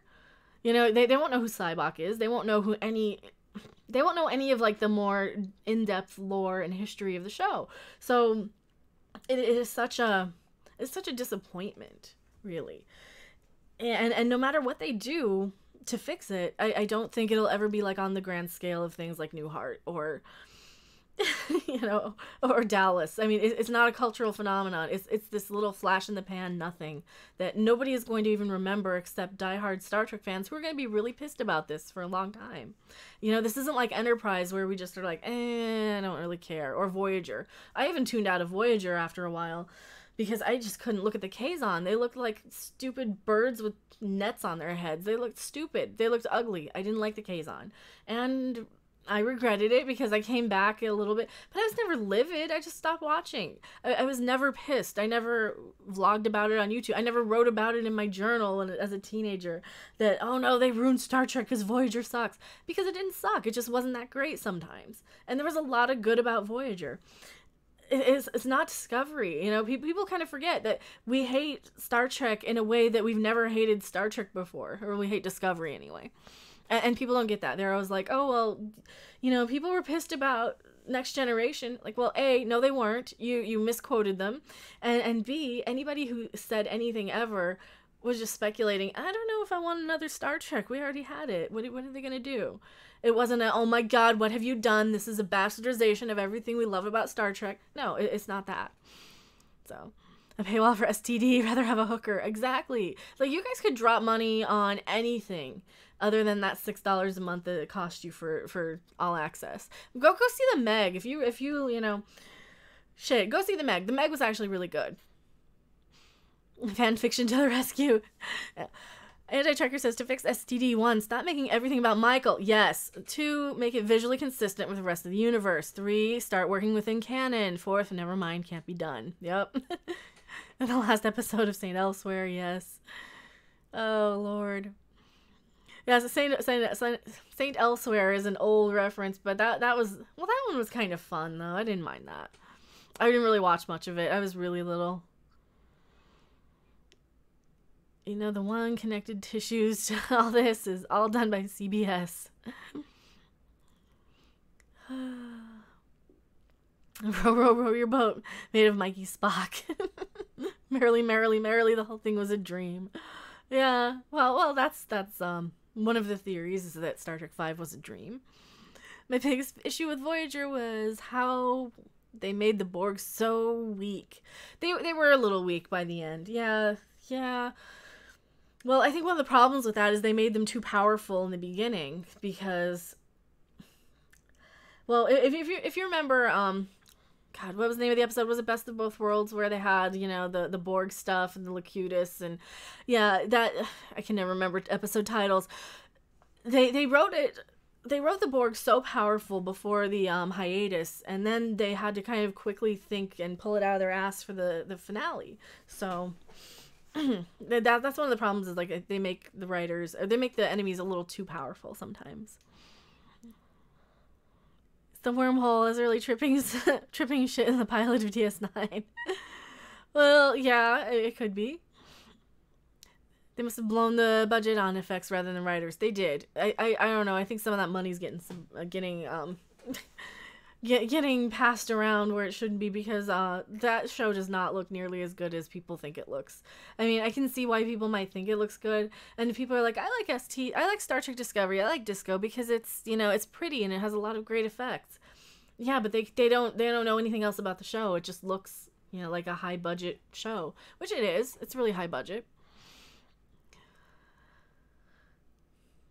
Does STD having any redeeming qualities? Cool shape spaceships, maybe. Not really. Not really. I mean, you barely even see the ship. I mean, the Discovery doesn't even look right. It kind of looks odd. It looks sort of like, I don't know how else to, I don't know how to put it. I mean, let me see if I can pull up any of my images here. Where are they? If I can pull them up for you easily, I'll show you. First contact was the beginning at the end with the Borg. Yeah, it kind of was. It kind of was. Absolutely. Where are my screenshots of STD? They're on this monitor. Of course they're on this monitor. Why are they not on my main monitor? All right, so it's all blue and gross looking. Like there's just nothing. I don't know. It might be in episode 10 that we actually got to see the ship. Let me see. Let me see if we here, I'm just going to pull up my display capture. So, that's a horrible freeze frame. I'll do this. Do my arrows work? They don't. My arrows don't work anymore. I don't know why my arrows don't work on this. So, it's all Dutch angles, and this is like the best episode, too. This is episode 10. Because it's directed by Jonathan Frakes, so that's why it looks somewhat, somewhat reasonable. I just got hiccups for no reason. I'm so sorry. So yeah, I mean, it looks all right-ish. I don't know, but it's all blue and weird and stupid, and this is a Klingon now with a weird alien head. Looks like a video game on my son's iPad. Oh man, burn, absolute burn. Also, that's my background back here. That's one of my monitors. It's just her face. I hate her face so much. I know that was a bad screenshot. Oh yeah, and we can't forget the Terran Empire logo that's fucking backwards. Like, I'm serious, they got the continents backwards. The uniforms don't look that great. They look so cheap. Oh, we do have Captain Killy though, so at least there's that. So here's kind of what the ship looks like. Are you serious? That blue thing is a Klingon, yes. Hello, Lightning. Do I remember you? Yes, I do. And hello, welcome back. The Klingons look like cone heads now. They do. So this is actually an episode I did review. Lorca and his stupid standing desk. Oh yeah, here we go. Here's the Defiant. You know, because we really wanted to see the Defiant that got trapped in the mirror universe. You know, back in Enterprise. So glad I never watched it. Yep. And they only had the wireframe done and ready for this because they weren't done bastardizing what the Constitution class ship looked like. Ash. Stupid Ash Tyler. That was before he killed the guy.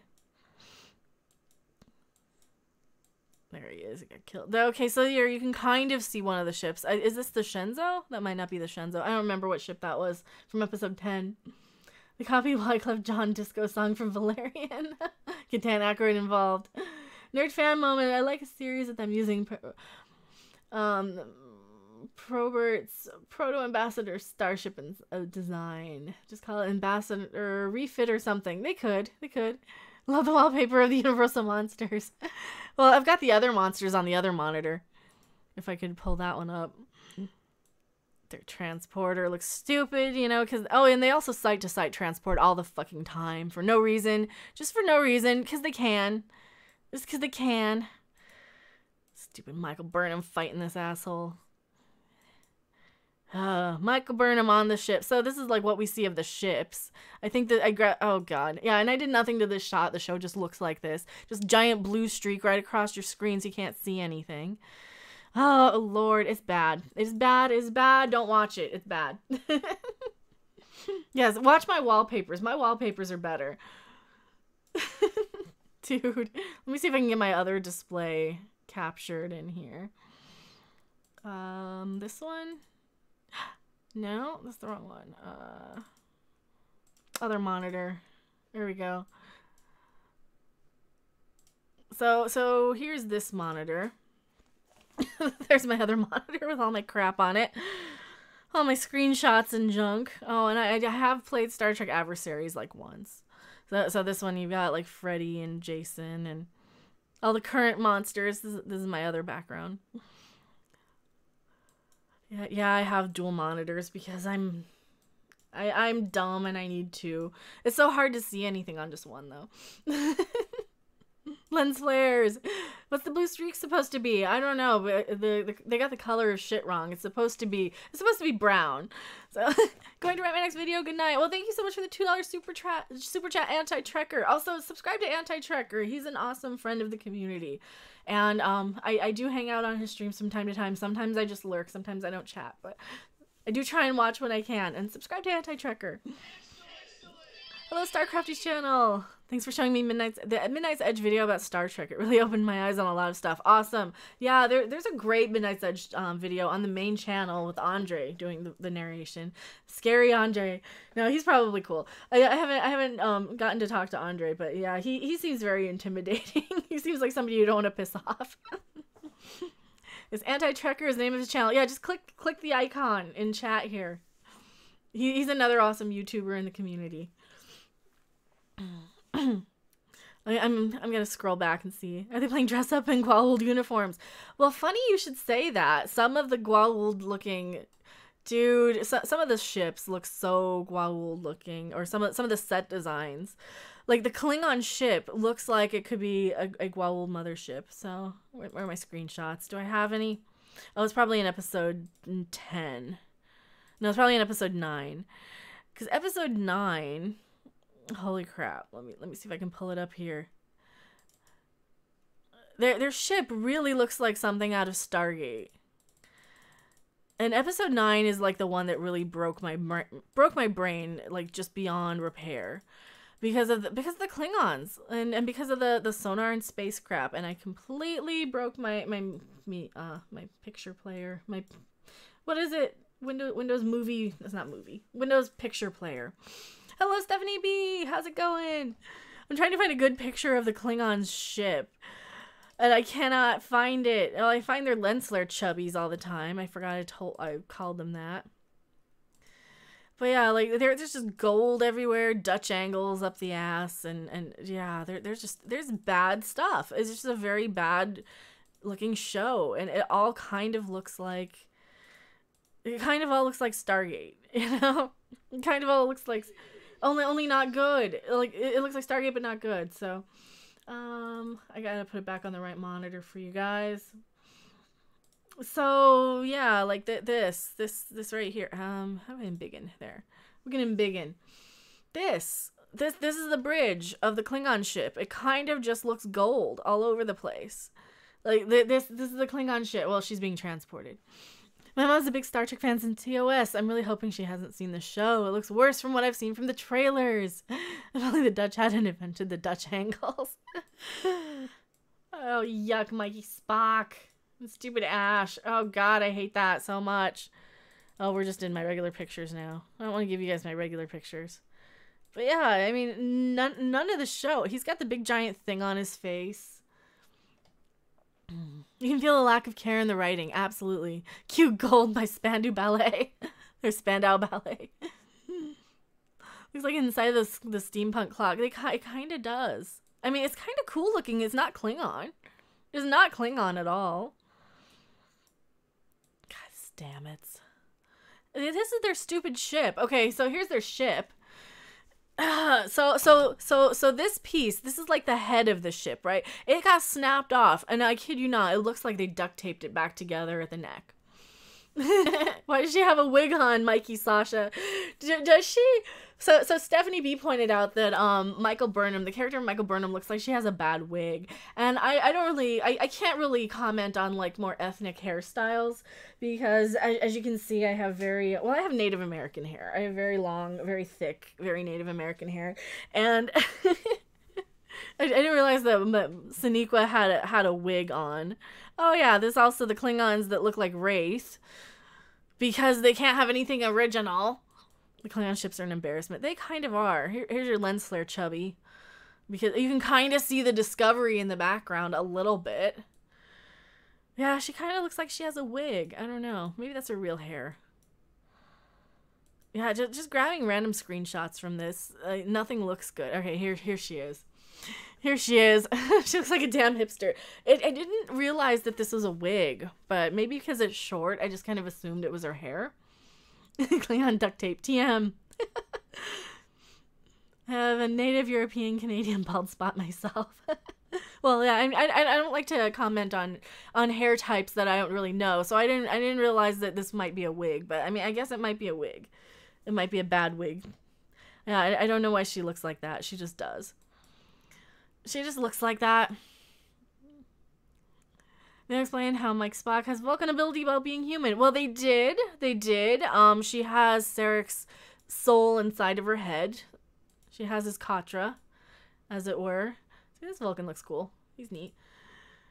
Yeah, we actually almost get a shot of what the ship almost looks like, you know, and everything's like blue and gross, but we almost get what the ship looks like. She looks like the guy from Kid and Play. I know, she does.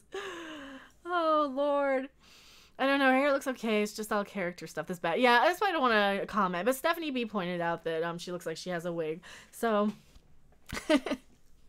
these uniforms look uncomfortable. They kind of do. They do. They kind of do. Oh, God. They're so close from a Wraith to Atlantis. No wonder they're not sued. Well, the one I did grab actually is a Wraith. We can do a comparison here. So, you really can't see them. They're so far back. They're like you can kind of see their little helmet here. It was easier to see it when you watched it, but they do have the little helmets, and their armor looks very similar. So this is a Wraith. This is actually a screenshot from Atlantis, because that's a good show and I really love that, and you can actually see it. You know, the guy's in focus. He's you know, not hidden behind something. That's one of my biggest pet peeves, is that like so many of these like so much of the makeup you don't even see on Discovery because it's all hidden behind, you know, just like a blurry tilted camera. You guys don't want to see a tilted camera. Yeah, no eye holes. Exactly. The uniforms are cut high in the crotch. They are kind of cut high in the crotch for sure. They're definitely standing uniforms. That's probably why Lorca has a standing desk, since the uniforms are cut so high in the crotch. Their costume designer, man. Oh Lord, I don't think they realize how bad the costumes are. Same thing with the makeup. I don't think people realize how bad the makeup is on the show because you can't emote through it. You can't act through it. You have just a giant slab mask on your face. From that angle, the ship looked like an old-style Romulan warbird and a saucer section. Yeah, it's ugly. I don't even want to know what they're gonna do to the Romulan warbirds. I am so... Oh boy, I'm so done with that. Like, you have no idea. Maybe the cameras are tilted because they're stoned. Yeah. So, I mean, do you guys want a good look at the ship? I could actually give you a good look at the ship here. And I can give you a good 3D look at the ship, and I won't even get copyright claimed because these people, well, first off, I'm going to say this. Star Trek Adversaries actually makes the ships look like they're supposed to. All right. So, oh, cancel. No, don't launch it through that. Launch it through Steam. Setup is not complete. All right, yes. I would have to reinstall it here. Let me launch it from Steam. I'm gonna have to load up my Steam page though. Saru's damn shoes. Poor fish can barely walk. Oh yeah. Well, he's not a fish. He's a chewed on mushroom, or he's a skinned corpse. SC Reviews. If you guys know SC Reviews, he calls him a skinned corpse, which I think is hilarious. I think that's the best way to describe Saru. He looks like a skinned corpse, so absolutely, you gotta love Saru. Not store, library, Star Trek Adversaries. All right, I'm gonna load this up. I'm gonna load this up and let you guys see what the ships look like, if I can remember what my password is. All right. Not the name SC, I take it. No, SC Reviews is a different guy. He's the Australian guy who's part of our community. Oh, we got missions. Holy crap, we have missions. Options, shop, fleets. Is it in fleets? Back. That's not it. Ready. What am I using? I'm using the Enterprise A, apparently. I guess I'm using the Enterprise A. It's in the options.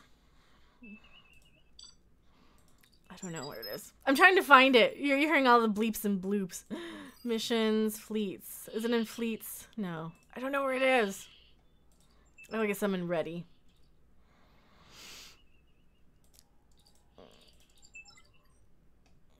Sure. Where's my ships? Oh, it's not letting me show you the ships. Shop. Isn't it shop? It might be in shop. That's in packs. I can't find it. I can't find it. I'm taking too long, so I'm sorry.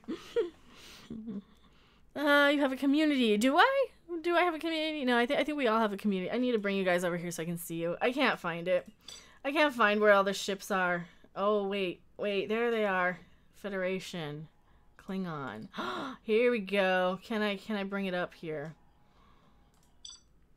I can! Alright, so here we go. Now we're cooking. Now I can actually bring it up for you guys on screen. I have to put the right monitor up. So we want to look at good, really good image of the Klingons here. Make it the right monitor. Boop! Alright. So this is the sarcophagus ship. You can see right here where it got duct taped back together. It's very glittery. So this ship is this ship has all the dead Klingons on the outside, you know, because historically and canonically Klingons have just decided that the bodies were this empty shell and don't matter. But now all of a sudden they do, and they stick them to the side of the ship. Yeah. So that's this ship. Did you say the Australian guy was part of the community? Yes. I'm sorry. I totally am like behind on the chat here.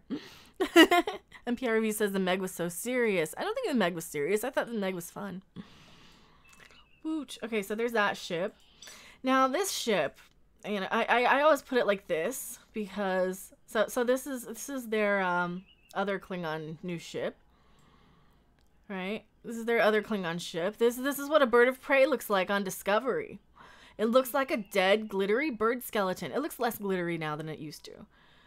But this looks like a dead bird skeleton. I mean, I guess it's upside down, so even this way. But it looks like a dead bird skeleton to me. I know it's upside down. It's supposed to be.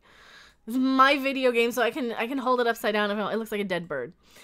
That's why I think the ship is stupid, because it looks like a dead bird skeleton. Yeah. Looks impractical. I know it's upside down. But this is what a bird of prey is supposed to look like. You know, not like, I don't know, oh, like this one. I like this one. I like this ship. This is one of my favorites. I like this one. Because it's pretty. It's colorful. It looks like a ship. But yeah, so I don't know what the deal with all these new Klingon ships are. I don't know. They're kind of. I mean, some of them are alright, I suppose. But man, this one just bothers me. This one just bothers me to no end. It just looks stupid, and it looks like it got duct taped back together. And it looked like that in the show. I mean, and it's not Star Trek Adversary's fault at all. It's not their fault at all. It's absolutely the fault of the designer of the ship, because it looks like it doesn't look Star Trek to me. It looks like it could be anything. It looks like it could be out of Stargate, you know? So that's my complaint with those ships. Let me see if I can exit here. How do I exit? I don't remember how to exit. I don't remember how to exit. Exit game. There we go.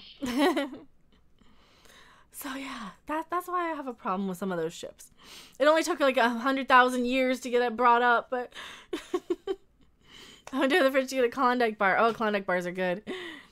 Is that Star Trek Online? It is Star Trek Adversaries. It is the kind of card game. It's actually pretty fun. I wouldn't mind doing a stream of it sometime. But it is not online. It is Star Trek Adversaries. So it is like the card game battle one where you like have your cards and you kind of choose which card and which attack, and yeah. Discovery is the ugliest ship ever made. It is not good. It is not good. The D7 on the show was super wrong. It was. Isn't it designed from Into Darkness? Which one? Well, the sarcophagus ship is from Discovery, and then the one that I said looked like a dead bird skeleton was the one from was the other one from Discovery. Looks impractical. It does. What the hell? Yeah, it's not Star Trek Online though. I kind of want to play it. I don't know if I want to play it. But yeah, I use the Orion Vina as my avatar on there, on Star Trek Adversaries. It's actually not a bad game. I'm just not that good at card games, so I don't really know all the time what I'm doing. Of course, it's a card game like the millions of other ones. Yeah, and that's kind of my thing. I'm not the hugest card game person in the world sometimes, depending on the card game. Oh, the dead bird skeleton is what I meant. Yeah, that dead bird skeleton is, ugh. Michael Colley says, Kapla! Yes, Kapla! Do you remember the episode of Red Dwarf? Hollow Ship. Uniforms similar, gold. Yeah, I vaguely remember the Hollow Ship one. There's so much. And Red Dwarf was not an expensive show to make, from what I remember. I could be wrong. So when I see stuff like that, when I see stuff that looks so cheap on Discovery, it's like, you gotta wonder where that money's going to. It looks so cheap to me. Yeah, Yu-Gi-Oh! I never played Yu-Gi-Oh! Howdy from Australia. Oh, we have people from Australia. I know Rose Tico Enthusiast is from Australia. Recover from The Exorcist. Yeah, oh, that's right. Odin's movie blog did a live watch of The Exorcist the other day. So I'm like, you probably don't want to hear my Ouija board guitar after that. Just remember the cat, hit the like button. You know, I still need to watch The Expanse. That's one of the things. Instead of like streaming so much, maybe watching The Expanse is something to do, right? Oh, we should do that. So for anybody who's just joining us, we're thinking Sunday afternoons Central Standard Time. Right now is 7:48 in the evening my time. So like Sunday afternoons, probably like 4 in the afternoon maybe, or maybe like early evening. I'll try and do a little earlier on Sunday for the Babylon 5 watch parties. I don't know how many episodes we want to do. I'm thinking like 2 at a time maybe. But if we get really, really into it, then I don't see why not doing 4 episodes at a time. No promises, though. I kind of want to crank it out, and I don't want to give up halfway through like I am Discovery. I'm totally not giving up Discovery. By the way, I dig the Ouija board guitar. I didn't watch it. It's not for me. Oh, no. The money went to mushrooms. I think Pazuzu is busy today. Yeah, I like the Ouija guitar. It's really nice. Think about it for a moment. TOS made episodes like Doomsday Machine and Amok Time on a shoestring. STD can't make a decent episode with 10 million per episode.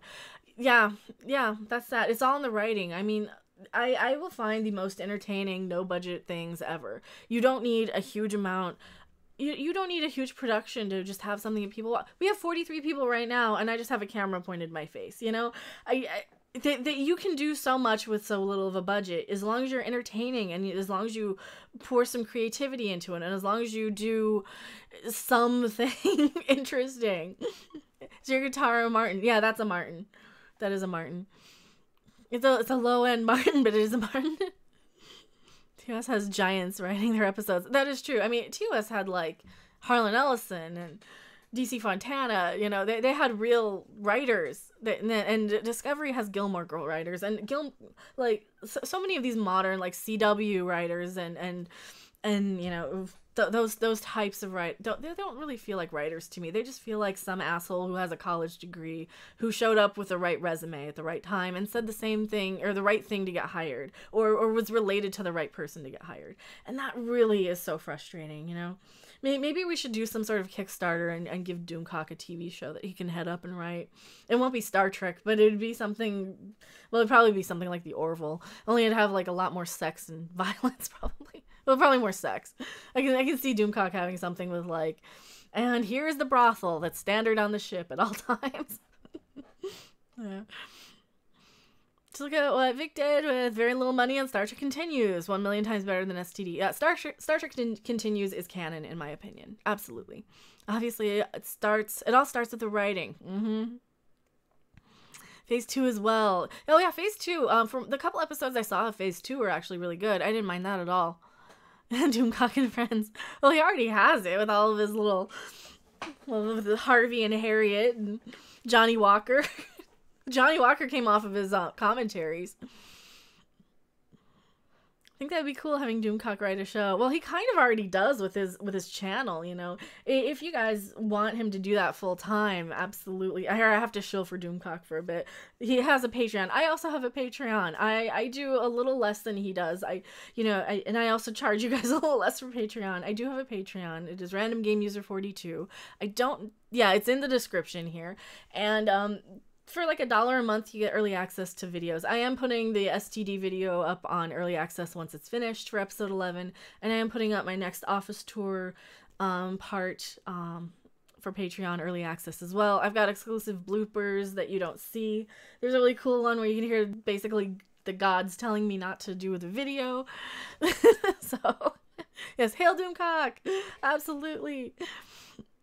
I'm gonna get a cartoon of Doomcock and offer to do Doomcock cartoons for him. Oh, that's cool. Well, I think he did his own animated thing for the solo review. That was the week he almost died, I think, from. No, I shouldn't laugh. He was like so exhausted that week.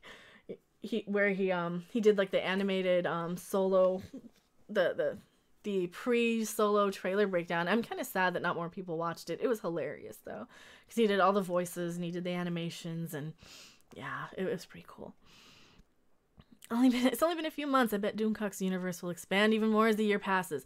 Exactly. Just, what is it, like 9 months now? He started October, so the better part of a year. He went from like nothing to 8,000 subs and growing. So yeah, he's gonna be bigger than all of us, I think. And I think once Discovery and the Orville come back, all of the channels that talk about them are gonna kind of explode. So yeah, I think at the end, like towards the end of this year and the beginning of next, it's going to be great. My problem is, my worry is that like once YouTube's ad revenue drops in January, it's going to discourage some of the channels. So like some of the channels that are going to like kind of pop up at the end of the year and get a little bit of notoriety and get their monetization and stuff. And then they won't realize the YouTube, drop. Like seriously, your views and your revenue drop like 40% in the beginning of the month. So in January. Doomcock lamented your absence considerably yesterday. I did go back and listen. I'm like, oh, you missed me. Oh, that's so sweet. Yeah, it was kind of touching. I'm like, oh, now I need a cell phone. I can't afford a cell phone. I can't afford the bill for it. I mean, I could probably buy a phone, but just to be able to pay like $60 a month for a phone is so. Can I be candid with you guys? We got 43 people here. Most months on YouTube, until I did the switch over, when I was just doing gaming, my revenue was not enough to get paid on YouTube, like for 3 months at a time. So if you know how much you need to make to get paid on YouTube, so that's why I kind of.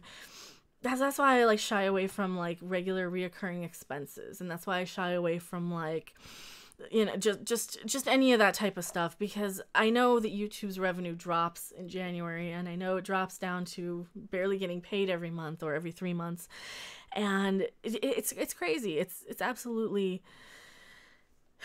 But hopefully it doesn't discourage a lot of people. But that just means that like I really have to hit a certain amount of months and a certain amount of payment thresholds before I want to consider getting a cell phone. But I kind of need one. I'm not gonna lie. I don't have a home phone, Brandon G says. Well, I have access to a phone, but STD makes people miss Rick Berman. Yep. I'll be having shots of bourbon before I take a look at season 2 Klingons. Yeah, that video at Solo was pretty funny. Awesome. It was. The Doomcock Han Solo video was great. Oh my god, we lost like 5 people when I just started blabbing. I'm so sorry. I probably pissed off people. Thoughts on Enterprise? Enterprise was fun. I don't mind Enterprise. Enterprise was fun. It was, well, the first couple of seasons were kind of shaky. The 4th season was great. In retrospect, Enterprise was a lot better than Discovery. Again, like with Star Trek in the past, it was always I don't really like this. This is kind of bad on certain episodes or on certain seasons of series. Voyager and Enterprise kind of went downhill. But once we got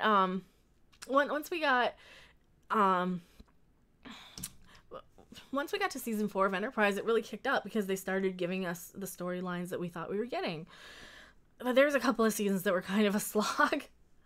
Any time with the Xindi, it was just sort of a slog for me to sit through. But I mean, it never pissed me off like Discovery. It was never insulting. I use a prepaid mobile phone, $100 Australian a year. Oh wow, see, that's not bad. That's not bad at all.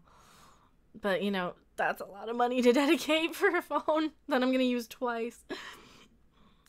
I once made something like 50 cents for my gaming videos. I was kind of impressed by that. Well, see, and that's really awesome. And the sad thing is, like, YouTube doesn't even monetize channels anymore unless you reach a certain amount. Enterprise last season felt like they gave up. I think Enterprise last season felt like they were actually trying for a change. They're trying to make the Klingons not look like Klingons. They already have it. They already have the Klingons not look like Klingons. Enterprise last season was the best. It was the best of Enterprise for sure. Enterprise is pretty underwhelming outside of Scott Bakula. Willie Woodward says, yeah, Enterprise is pretty underwhelming for the most part, but that last season got really good. I really liked what they did with the last season. I made it halfway through E5. Through episode 5. Oh no. Don't watch it on episode 5 of Discovery. Or 9. 8 and 9 are really like the hardest sits. I'm hearing a weird noise. The same thing happened in Star Wars. The new stuff is bad enough that people are nostalgic for the prequel era. Yeah, that is true. Like, if something is so bad, you kind of forget that you kind of forget some of your minor complaints with other stuff. Like, I had some minor complaints with the prequels. I don't like episode 2. It's not very good. It's not a good movie. There's some things about episode 1 I kind of enjoyed. There's some things about episode 3 that were really good. But yeah, like Last Jedi compared to the prequels, sure. And same thing with like Discovery compared to Enterprise. I think Enterprise is very comparable to the prequels of Star Wars. And God, they seem to be doing the exact same thing around the same time. Enterprise came out as a prequel around the same time as episode 1 of Star Wars. And now we're getting like another fucking prequel from Star Trek for no reason. That's also just as fan breaking as The Last Jedi was with Star Wars. It's crazy. Midichlorians are still bullshit. Yeah. I'm glad they stopped talking about them. They wrote off Tucker into Paul's relationship, if I remember correctly. Yeah, they did kind of just do well, we're just gonna not talk about it. We're just not gonna be a couple right now. I know you're going to ignore me, but don't watch season 2. I don't want you to have an aneurysm because of STD. I don't think I will. I'm stronger than that. I'm much stronger than that. Just popped in to say hi later. Well, thank you for being here, Bad Bunny. Yeah, I'm probably not going to stream for too much longer. I want to keep it under 2 hours because of, because reasons. because YouTube, if you post it later, it takes a while to encode, so people miss half of the stream. They had a great story, having a kid, then poof, it was over. Yeah. I agree. Midichlorians sound like a mint. They kind of do. Or a gum. Midichlorians with Retsin. Download season 2 illegally. Well, I can't condone. Yeah, I would never download something illegally. Ever. Gotta go, you keep freezing. I'm so sorry, I keep freezing. That's probably why. The stream probably keeps freezing, even though I'm not dropping any frames. It's YouTube. YouTube does that. Porthos peeing on Mikey. Spock might be worth seeing. Exactly, 2 minutes in 1. I know, it's not my fault. I feel bad, though, because I want to, fix it or drop my quality. I already dropped, half of my frames. I went down to 30 frames, because you guys don't really need 60 for just a live chat, just my camera. So I dropped it down to 30, and I think that I might want to drop it down to 720. But this is the new camera, so, it got my hair color right. It actually looks like the right color of red for a change. You haven't frozen too much on me. Okay, good. Hopefully I haven't. This made a difference. Nice. And I know that you guys can, lower your quality, but a lot of it is YouTube servers, too. And I don't want to have to make you guys fiddle with your settings. I want to just make it streamable for you. So, and that's one of the things, with gaming also. With streaming a game, you want to make it the highest quality as you can possibly send out. And one of the problems is that YouTube's servers aren't always equipped for it. This is why some people have an issue not using Google Hangouts, because I think YouTube has more of a software bias, and it is more compatible with YouTube's software, with the Google Hangouts stuff, than it is with OBS, because OBS is what gamers have been using for years, or just people making YouTube videos with webcams, and and that's kind of one of the things that a lot of the newer channels don't really realize. A lot of the newer channels just kind of point a camera at something and go, or they'll stream off of their cell phone, or they'll just stream off of whatever webcam they have, which is fine. I mean, there's nothing wrong with that. It's easy and it works, but yeah, coming from gaming, there's a lot of little tricks and bells and whistles. That's why, with super chats, the pop-ups happen, and because that's something that you need with gaming, with gaming, I had so much crap on screen, I don't know if I can even bring it all up here. Here, like this stuff. I don't know if you guys want this stuff on screen. Oh, we can move it over here. So we have a tip jar, and we have all of the, yeah. you could all be on screen at some point. And I don't know, that's too busy though. I don't know if that's too busy. What is that? That's a tip jar overlay that we have. There's also alerts for Twitch. There's polls we can have pop up, goals, we can have donation goals, donation tickers. We can have all kinds of stuff pop up on screen if you guys want. But I did a few polls on Twitter, and people were like, no, just leave the tip jars off. Yeah, he's back to work. Ooh. Oh, Odin hates YouTube. Oh, that's right. They're just my colors. You look like an Orion slave girl. Well, maybe if you guys tell Midnight's Edge that you really want to see me as an Orion on the next Trek Logs, maybe they'll do it. I'm content watching Bill and Ted pop up. Yeah, the Bill and Ted pop-ups are great. I like those a lot. They're definitely one of my more favorite pop-ups that we have, because they're fun. They're really fun. I like them. Is there anything else you guys want to ask? Like, I feel like I have all evening. I could blab on forever, but I know a lot of other people are probably streaming at you, so I don't want to like take up you guys' night all night. Baba Orion random. Yeah, they're awesome. No, they're excellent. They're excellent. If you do anything, make it just a nice sidebar so not to distract from the view. It's nice having more than just a face cam. Well, yeah, and that's why I like having like my crap behind me. And initially, like, these shelves were always here, but my desk was on this wall, so no one really could see the stuff behind me. Also, the room was, you know, a drop ceiling basement sort of basement apartment, but it's daytime for me. It's fine. It's only 11. Yeah, Keanu Reeves. Dude, Keanu and John Wick. That John Wick movie was amazing. If you guys haven't seen John Wick, absolutely watch it. But there's so many fun things like that I love doing. And so it looks like it's going to be set in stone that we're going to be doing the Babylon 5 watch parties. I need to make sure my DVD player works. So I have... It's just a cheapo down here. Oh my god, I need a sweep. It's just a little cheapo DVD player. It's a USB. Hopefully it'll work. It's like a oh my god, fingerprints already. Hopefully it'll work just fine. Just because I don't have them on like high definition or anything. They're just DVDs. Hopefully it'll work okay. And then maybe we can get through like a disc or yeah, like a disc at a time. We'll do, okay, we're doing box set this disc. And if you guys don't have Babylon 5, they do have it available on Amazon, so you can watch along. But yeah, Babylon 5 is one of those shows that it's definitely a rewatch show. I will make time to rewatch that. It feels like it's time to rewatch it. Every few years I have to. And yeah, it's such a good show. I really love it. Where's John Wick available to stream by chance? I don't know. I don't know where it is to stream. Whatever happened to the other guy? What other guy? What other guy? What other guy, Rose Tico enthusiast? It's on Netflix. What's on Netflix? Anime. There's no way you don't have a favorite anime series. There is a way. I don't like anime, so... I don't have a favorite anime series, unless you count South Park. Oh, Walter Koenig was on Babylon 5. Yeah, he was Bester. Overlord DVDs are the best DVDs. They are. You're going to watch Babylon 5 all at the same time. Yeah, so the plan is, I kind of stole this idea from World Class Bullshitters. They do watch parties of movies.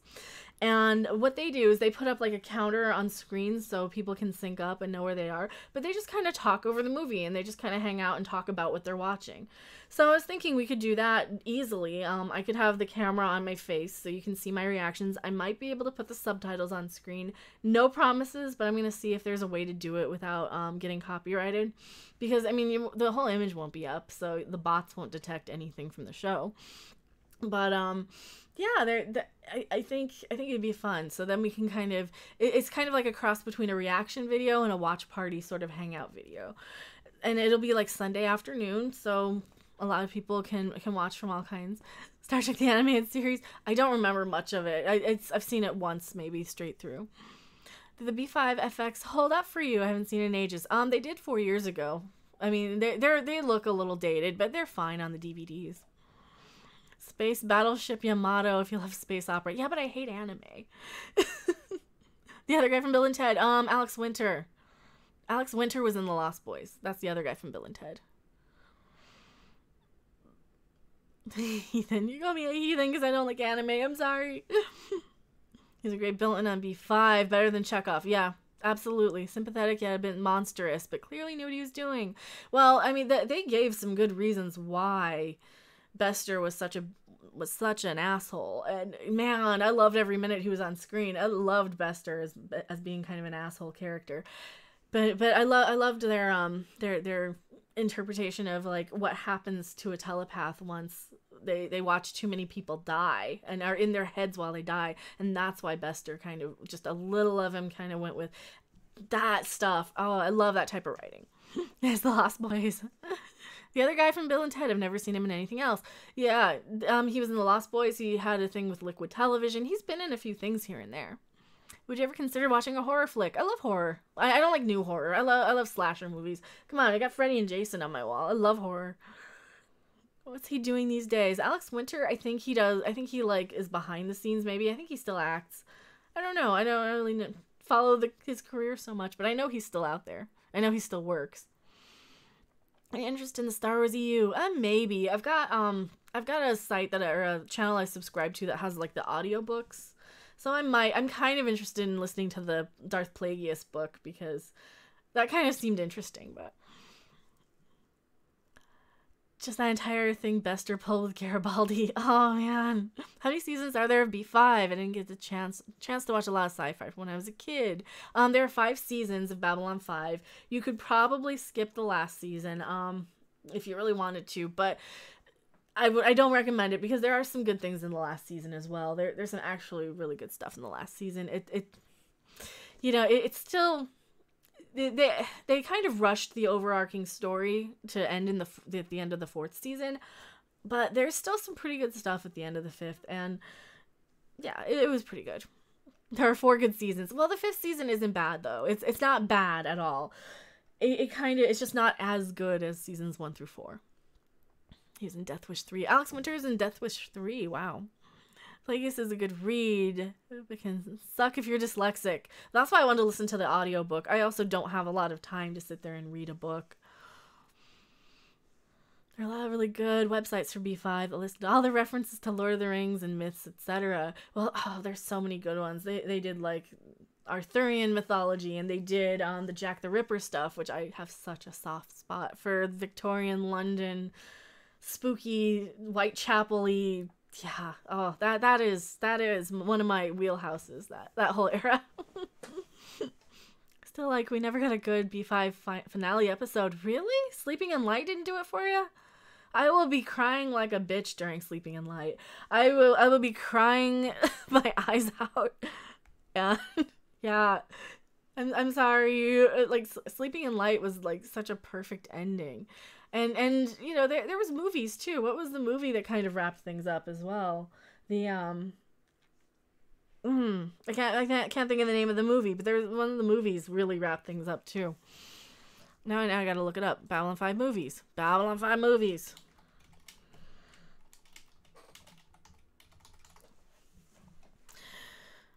Where's the list? Yeah, the TV series. Themes. I don't know about the made-for-TV movies. Just give me a list. Just give me a quickie list. It's probably easier to get up and get it. Not season 3. I'm looking it up. You guys will find it before I can look it up, right? Not the recurring guests. I wanted the movies. It's too hard. I just wanted to Google it and find the movies. Oh well. I know there was the movie. Your hair's so shiny. I love it. Thank you. It does get a little shiny in this light. That's because my lights are right above head. There's the shortly lived spin-off series. Yeah, Crusade. I do have Crusade on DVD as well. Steampunk. I never really got into steampunk that much. I don't know. It seems like such a fad. So I never really got into steampunk. Maybe read the Darth Bane trilogy before Plagueis. Not necessary. Well, and that's the thing. Like that's like a probably 10% chance of me having the time to even listen to an audiobook at this point. There's so much I have to catch up on with like Star Wars news and Star Trek news. But I mean, I'll put it on the list. I do have the channel subscribed to that has like all of the audiobooks pretty much. So until that gets taken down for piracy or whatever. If somebody could read to me.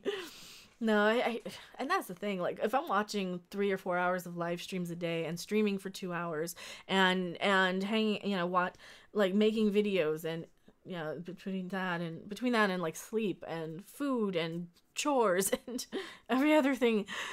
There's a lot of stuff that needs to be done in a day. So in my downtime. Allison hinted a whole bunch of stuff happened 20 years. They skipped. I want to know more about. Oh yeah, that's true. Crusade was very reminiscent of Space Battleship Yamato. I'm sure it was. I liked Crusade quite a bit. I really liked Crusade quite a bit. Also hinted a whole bunch of stuff happened. Okay, I read that. Marina Sirtis is great in interviews, has more character than they let Troy have. Marina Sirtis is very, very outgoing. She's a talker. I think Deanna was very much a much calmer version of Marina. No, I like that quite a bit. I like Crusade quite a bit. I think it didn't it wasn't allowed to. Well, it wasn't allowed to like have a good conclusion, sadly, because they set it up really well with a call to arms. Was it a call to arms? And all of the like the Drac plague that they were using. So the Drac were the race that were using some of the shadow technology that was left behind, and they released this giant plague on Earth that was going to kill all life on Earth and everything. And so Crusade was one of those ships that was out there trying to find some of the older races, trying to find the first ones, trying to find technology to use to cure this plague. And that was such an interesting idea. They never ended up finishing it, and it was so sad that they didn't finish it. I really wish they would give us a good conclusion to Crusade. But, you know, you can't... And that's kind of why I hate starting new series, because if I know that something is kind of in the middle of production, I will not watch it. Just out of principle. You know, you got to give me a good conclusion, and if you're going to cancel it midway, then I will never watch it. So there's a lot of shows that I will never watch because they canceled it halfway through. Thoughts are upcoming Lord of the Rings Middle-earth TV show. I know nothing of Lord of the Rings. I think I made it through about a half an hour of the first one before I got really bored. Like, really bored. So I won't be watching. To me, the last thing Peter Jackson directed that I liked was probably Dead Alive. So I don't really know anything about Lord of the Rings at all. I mean, I guess the Beatles were gonna be in Lord of the Rings once. I can talk about the Beatles being they wanted to play like, what are they, hobbits? They're hobbits in Lord of the Rings. Also, Blind Guardian did a lot of albums. Okay, I do know a little bit about Lord of the Rings from Blind Guardian albums. Blind Guardian is a German heavy metal band that does these kind of very elaborate rock opera sort of albums. Thank you so much for subscribing, Perpetual Punster. Thank you so much. And Blind Guardian basically does like the entire Lord of the Rings sort of storylines in albums, and they're amazing. They're a power metal band, so they have a lot of operatic almost style. Sometimes they have a lot of classical influence. They're very melodic. They're very like sing along in a Skyrim pub sort of thing. They're really good. Paul wanted to play Frodo. See, that makes sense. I've seen Marina's work on some of the Salklin flicks. I have not. I do remember seeing those shots of Marina Sirtis topless way back in the day, though. I've been watching Andromeda, a goofy show, but has some cool things. I kind of want to watch Andromeda, because I know that was shot in that whole Vancouver sort of era, era and area. So there's like this whole, like every science fiction show was shot in Vancouver in like the late 90s, early 2000s. Grey Tiger says, I just rewatched all 3 Lord of the Rings movies this past week. That is a feat. That's an accomplishment. Those are not short movies. Beatles and Hobbits. That's like an alternate history idea. Jonathan Fortin says, I love Blind Guardian. Yes! Have you heard of the metal band Wisdom? I have not. I might have to check them out. Learn something new every day. Yeah, there's a lot of like... There's a lot of movies that you'd be surprised I haven't seen, like Harry Potter. I mean, I've seen them, but you can really say I haven't. Same thing with Lord of the Rings. My experience with Lord of the Rings was watching maybe 20 minutes here and there before work, with riff tracks synced up. So I had the movie and then the riff tracks, and they were synced up together. So I would be able to watch like 20 minutes at a time, and that's how I watched Lord of the Rings movies. I don't think I ever made it to the end of the last one. And I don't remember one thing about them. Like, I couldn't tell you anything that happened. I couldn't tell you... I mean, I could tell you, like, some of the actors who are in them, but... You know, that's because, well, the one guy was Mikey from the Goonies, Sean Astin. That's all I could really tell you, and the guy from The Good Son. So... And Dracula. Dracula's in them. My second favorite Dracula is in Lord of the Rings. So, not Bela Lugosi Dracula, but my second favorite Dracula. I like the appendices more than the movies for Lord of the Rings. Don't judge me. Hey, if you, if that's something you're into, don't worry about it. I just have such an aversion to fantasy and elves and fairies and, like, soft fantasy for sure. Like, I can play Skyrim because it's kind of more zombies and killing dragons and stuff. And Skyrim's more of like an immersive thing. I would probably rather play a game of Lord of the Rings than watch them. And even then, like, I've seen some of the games from the Lord of the Rings stuff, and I've seen like the Shadow of Mordor games, and I don't know. Armies clash and Tolkien rolls in his grave. I have friends who were like 10 when they started Harry Potter, and it ended when they were in their 20s. So it really impressed themselves onto their psyche. I believe it. I was an adult when Harry Potter came out, so I have no love for it whatsoever. I have no memory. When I watched Harry Potter, again, about 20 minutes at a time before work with riff tracks synced up, I would just kind of play this game of, okay, what British actor do I see in cameos? So I spotted like Don French and John Cleese and, Robbie Coltrane. that was kind of my entertainment with them, because the stories were not interesting at all. The characters not interesting. Oh, I guess the guy from Twilight got killed in one of them. That was kind of cool. The Twilight the vampire guy, he got killed in one of them. His character, I don't know who he played. I don't think he was playing Twilight, but he was playing somebody else. How are zombies not fantasy? They're more gory, and I'm not huge into zombie movies either, to be honest. It depends on the zombie movie. Like 90% of zombie movies I could probably skip. Why did you start a movie if you had 20 minutes? Because I had 20 minutes consistently, and I probably watched a little more. I probably watched like an hour and a half at a time, but I mean, and I know that I couldn't get through them if I sat there. I know I would fall asleep if I watched them all in one chunk. Because the movies are not very interesting. Hufflepuff. I guess that's a Harry Potter reference. Dave Bob never watched Harry Potter. Yay! Skyrim is its own category. Yeah, Skyrim is its own thing. Skyrim is definitely its own thing. I kind of like interacting with my slutty NPC who wants to sleep with me. She's a mod. She's a modded character that doesn't come with the game standard, but she's kind of slutty and she's funny. Undead or fantasy, zombies or zombies. That's true. I mean, I guess I categorize it as light fantasy versus dark fantasy. I prefer more zombies and vampires and werewolves to fairies and elves and unicorns. And I kind of throw Lord of the Rings in with like the fairies and elves and unicorns category, even though I think it has some dark stuff. But God, is such a CG shit show. I saw footage of like, it must have been one of the Hobbit movies, and I'm like, no, this is like superhero movie level of CG shit show.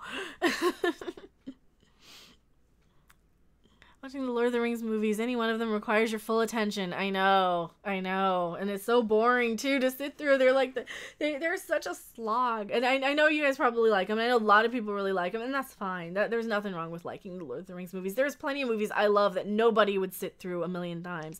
I could sit through Pod People Unriffed over and over again because the movie is that hilarious to me. I could sit through every Mark Perot movie, but he's one of my favorites. I could sit through every Arch Hall Jr. movie Unriffed and be entertained and be engaged because I love, that sort of thing. And any of like the hot rod, juvenile delinquent 1950s sort of movies, I can just sit through and be like, yes, absolutely, love this movie.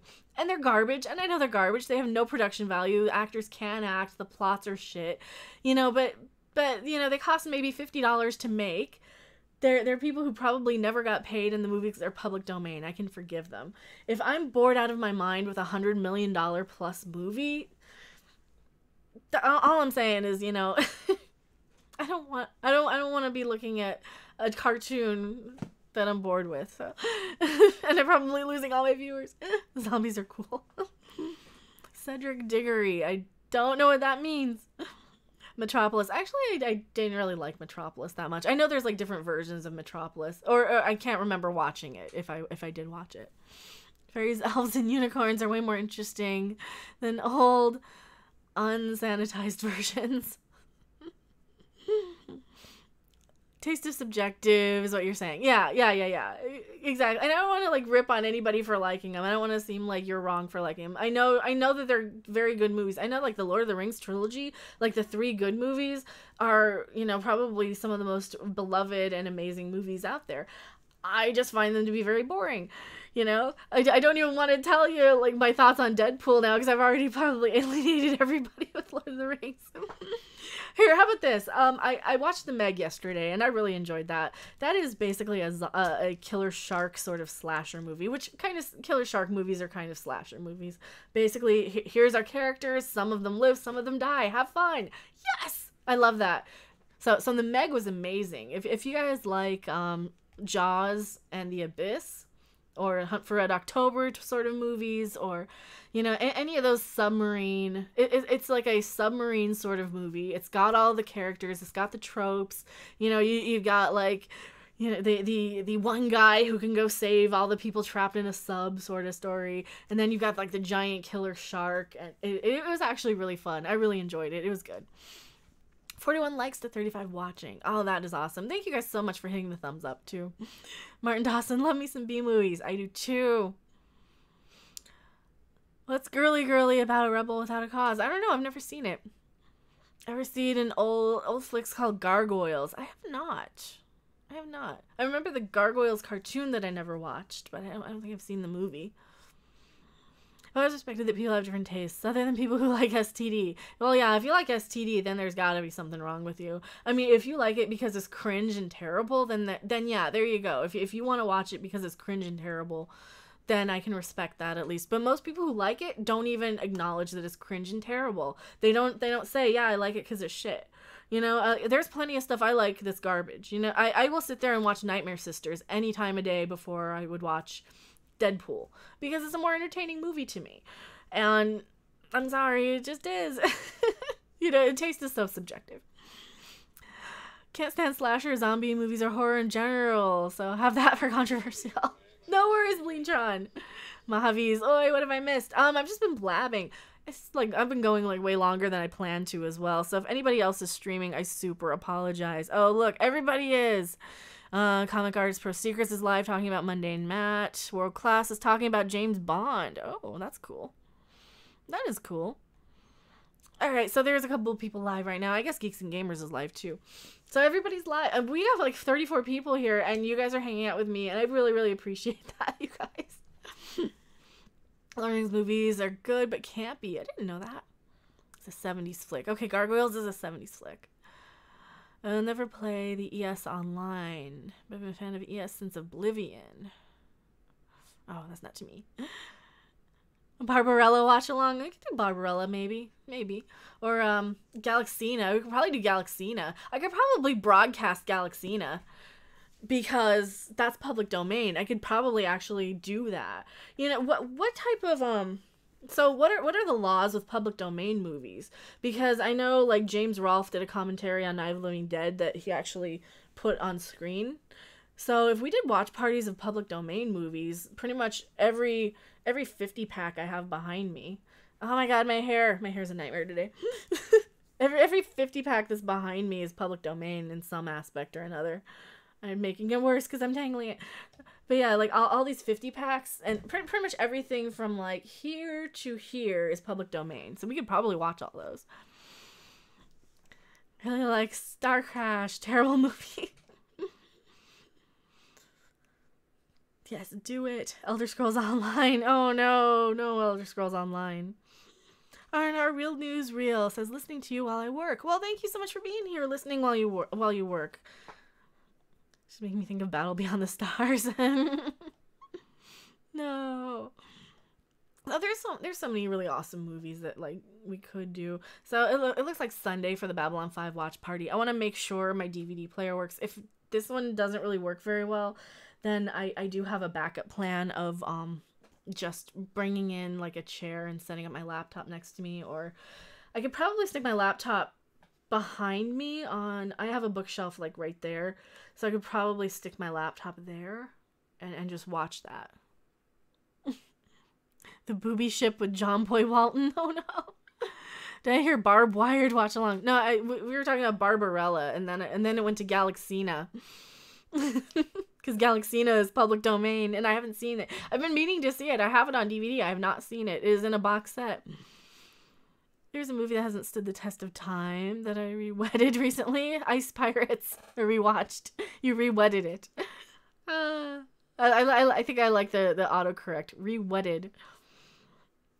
Ice Pirates. That's one of those movies where people are asking, have you seen Ice Pirates? You need to see Ice Pirates. And then I saw it and I completely immediately forgot it. It was so forgettable. That's the one with space herpes, right? And Ron Perlman's in it. Man, Ice Pirates. Barbarella is so bad it's good. Campy like 60s Batman. 60s Batman's good though. I like 60s Batman. It was bad. Barbarella, the Duran Duran song. Well, Electric Barbarella is the Duran Duran song. Actually, that's a really good song. If you haven't heard Electric Barbarella by Duran Duran and like old school Duran Duran, it's actually a newer song, but it was like 2009 or something. It's really, really good.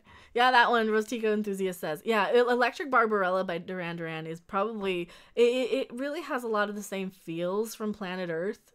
You know, it really goes back to like their first album. Duran Duran, yes. I do love me some Duran Duran from time to time. Well, Duran Duran names come from Barbarella. Yes, it does. It does. Yeah, it does. You mentioned it. There's some really good stuff on, like, in Duran Duran, their category. You know, or that category, catalog. There's some really good stuff, like, I still think Union of the Snake is one of the songs I will listen to until I die. Yeah, I think the Reflex I'm getting a little tired of, because that's one I remember hearing as a kid quite a lot. Just a lot. That was like a skate castle song. There was a roller skating rink when I was a little kid that played all the 80s stuff. And I vividly remember them playing like Pop Goes the World from Men Without Hats, or Boom Boom by Trio. Like the B songs, not like the main hits. I always remember the B songs. So I don't remember them playing Da Da Da, but I remember Boom Boom, and I remember like not so much Safety Dance from Men Without Hats, but I remember them playing Pop Goes the World. So I remember all like the secondary songs. The debut album was awesome. Great classic sci-fi flick is Forbidden Planet. I have seen Forbidden Planet. I actually have seen Forbidden Planet one time, and I kind of that was actually better than I thought, because so much with that, like that era of sci-fi, I always kind of think of Lost in Space, the TV series. And Lost in Space I loved as a kid and could not sit through as an adult. It just bored me to tears. So I kind of, with like the 50s and 60s sci-fi, I really have to take it with a grain of salt, depending. Rio is one of my faves. Rio is good. Reflex is overdone. Well, Rio is still kind of overdone, but I don't know. Sorry, Duran Duran is one of the few bands I have 100% banned in my dojo. The vocals are straight up nauseating. I'm so sorry. I kind of like, I like the way Simon Le Bon sings, because he sings in kind of an odd key. Shadows are on your side. Forbidden Planet was made in 1957. Yeah, see, that I always kind of think of like Forbidden Planet as 50s, 60s. So yeah, it was getting there. Lost in Space is too silly for me. Well, I think Lost in Space wasn't so much silly. For me, a lot of it was boring. Once you, well, I went and marathoned it for one, and I probably shouldn't have done that when I had them on DVD. So I marathoned like the first season, and that was a bad idea. So I ended up selling the series, having not even opened the last 2 box sets. I had every episode on DVD. Martin Dawson says I couldn't stand Duran Duran in the 80s, overplayed. Yeah, they probably were. The stuff I heard a lot was like U2 and that stuff, so that's why I kind of have an aversion to U2. Lost in Space is like 60s Batman, great camp. When I was a little kid, so in the late 80s, I would stay home and play hooky and watch Batman and Lost in Space on USA. I probably shouldn't have done it, but I mean, maybe in retrospect, it's probably why I'm not a complete idiot, because I didn't go to school that much. I actually retained some of my inquisitive nature, and was not beat into this conformist reciting back other people's bullshit sort of person. We're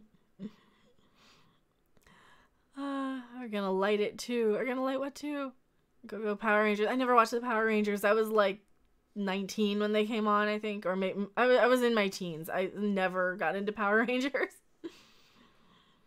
You know, a terrible TV show is The Monkees.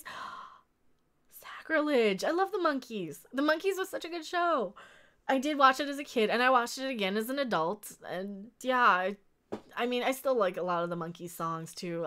Not so much like the biggest hits anymore, because those are super overplayed. I can never hear I'm a Believer again and be happy. But, you know, they had stuff like Daily Nightly. Amazing work with a Moog back in the day, back in like the 60s. You didn't hear a lot of Moog in the 60s. So they had some amazing work with Moog. They had some amazing sort of trippy stuff.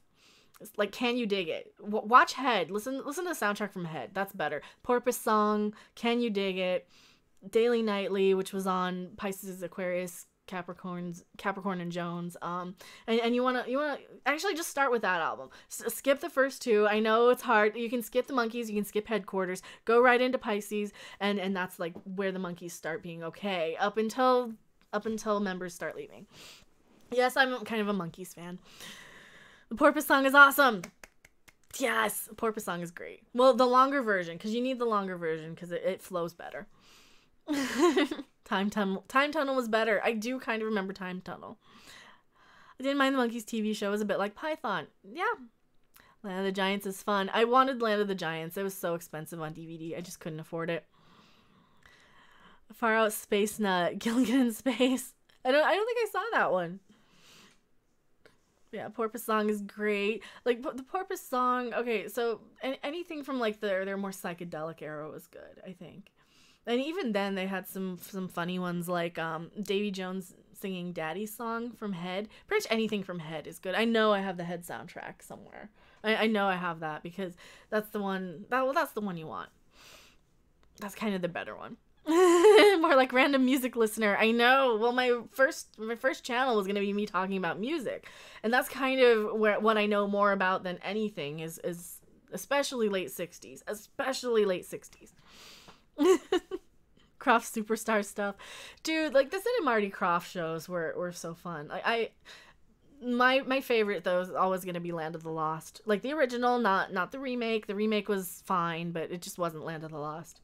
I really, really desperately need the second season. I don't know what happened to it. It must have fallen off bookshelves back in Vegas, and it must have fallen behind stuff. Watch Dr. Shrinker, the kid version of Land of Giants. H.R. Puffin stuff. So H.R. Puffin stuff was kind of cool because you had Jack Wilde in it, who was the Artful Dodger, and Oliver. And Oliver was one of those movies that you would think I would hate it because it's kids, but it's actually pretty watchable for a musical. I mean, well, you gotta have like a taste for musicals as well, which I kind of do a little bit. And yeah, it was actually really good. The Fagin stuff from Oliver is great, but you know, the Artful Dodger stuff was good as well. And Davy Jones, bringing it back to the Monkees. Davy Jones was Artful Dodger in the play version, so yay.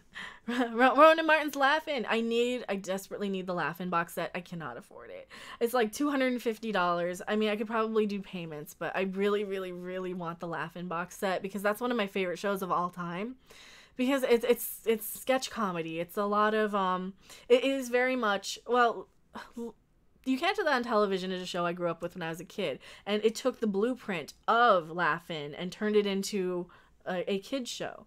I mean, instead of the joke wall, you had the locker jokes, and instead of the party scenes, you had the opposites. But it was very much the kids' Canadian Laugh-In, and it was great. So both of those shows I absolutely need on DVD.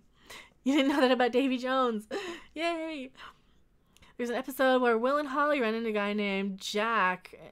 Or run into a guy named Uncle Jack, run into Medusa. Well, there's all kinds of cool episodes of Land of the Lost. Some of them were written by Walter Koenig. He actually brought in a Sleestak called Enoch, who he named as an anagram for Gene Roddenberry. So I know useless information. I know useless crap. I should be this is why I like doing trivia games, because sometimes I want to do trivia, and I know a lot of useless shit, and I know a lot of random shit.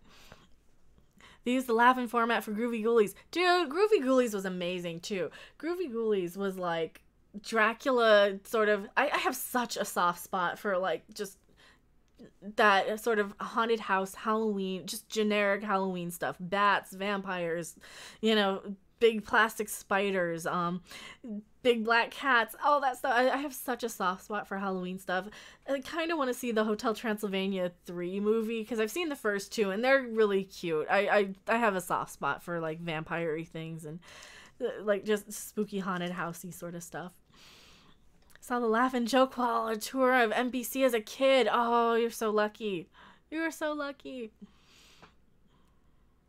Well, you don't know shit about Hufflepuff. Well, that's because that's like new stuff. That's like pop figure stuff. I don't know a lot about pop figure stuff.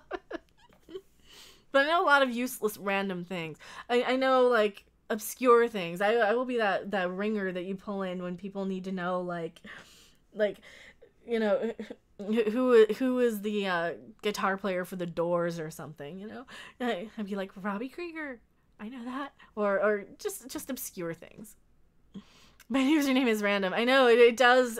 That is kind of how my brain works. I can go from subject to subject just at ease. In the midst of my preparation to leave Star Trek Online for the STD expansion, it dawned on me. We have all these voices. We should push Fox for the Orville Online game. Ooh, Orville Online would be good. I mean, it'll probably be something stupid like an app game, like Battle of the Cartoon Stars or whatever, Cartoon Battle, whatever it is. It'll probably be a mobile game. It probably won't be anything like a full 3D game. I saw most of the 60s and 70s stuff first run. Awesome. Awesome. See, now I'm jelly. I'm super jelly. Who was the lead singer of Aha?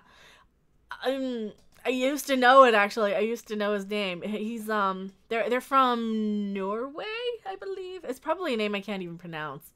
It's probably a name, I want to say they're from Norway. I think they're a Scandinavian band. I can't remember it off the top of my head. Wasn't he a Sleestack from the future? Enig, yeah, I think he was. What's 42 for? The meaning of life? Yes, absolutely. Random is also a Hitchhiker reference. I saw a neat mock-up of the Orville game in Telltale Styles a while back. Not official, just a joke. Oh, that'd be good. Like a Telltale style. Because those are basically, if you guys don't know what those are, they're kind of choose-your-own-adventure games. They basically give you like a keyboard prompt, like, hit E to escape the zombie, and they have like the Walking Dead game, and they're really not super difficult. It's a lot of like, wander around, here's your prompt. A lot of quick time events. I choose Locker 42 at work for the same reason. Synchronicity much? Well, I think it's such a meme. It's such a common thing. The Orville would be a better single-player adventure game than a Telltale or online thing. Yeah, Orville would be good. Orville would be a really good game. Battle of the YouTube Host Stars, a racing show hosted by Doomcock. Well, that'd be fun. Well, what do you mean racing? Like what kind of race? Was it like Battle of the Network Stars? Yes, Enig. I thought he was in his past, but it was his future. That is true. Well, that's because in the Land of the Lost, they jumped throughout time and space. It was kind of like where things fell into the vortex. Star Trek had some really neat adventure games back in the day. Yeah, I actually didn't play a lot of Star Trek games. I found a few here and there that I've been meaning to try, but there's one I was going to play in like a browser emulator once, and the controls were just so wonky, I ended up not playing it. It was like a Super Nintendo game, and it was one of those where you really had to look up a walkthrough to know what you're doing. The NES game was my very first exposure to TOS. Wow. I do remember they had an NES Star Trek game of... God, what was it? I can't remember what you had to do. It was kind of like an adventure game, right? It wasn't like a space battle thing. It was one where it had text. Sorry, wacky ideas. Sometimes pour on my cortex. No, that'd be great. Well, dude, you could have Doomcock as like an MC. So I was lucky enough to get him on a game of Jackbox with me. Not a super long time ago. So it is, I have a whole Doomcock on the channel sort of playlist, and he was on microphone with me, and we were playing Jackbox, and he won like, I think he won the trivia one, and I'm pretty sure he won Quiplash. At least one of the times. I don't remember if he won every single game, but he won enough of them. He's really sharp. That's kind of one of those things, like, I would love to get him in more trivia games and more of that type of thing. I'm back. Welcome back, Mr. Pete's channel. Holy crap, I should probably wrap up pretty soon, too. According to the story, he had a time dimension war that messed up his race. Oh, yeah, that's right. It's been a while since I saw Land of the Lost, too. I do have them. I won one. Yeah, Mojave won one of those games. Mojave was in the game when we had Doomcock on. Check out Geeks and Gamers. They have some... Or GOG. It's not Geeks and Gamers. They have some of the better Star Trek games. GOG. What's GOG? Shame they've not got Starfleet Command 2 or Klingon Academy. No, don't go. Well, I won't for another 15 minutes at least. So 15 more minutes, and then it'll be 9 o'clock because my voice doesn't...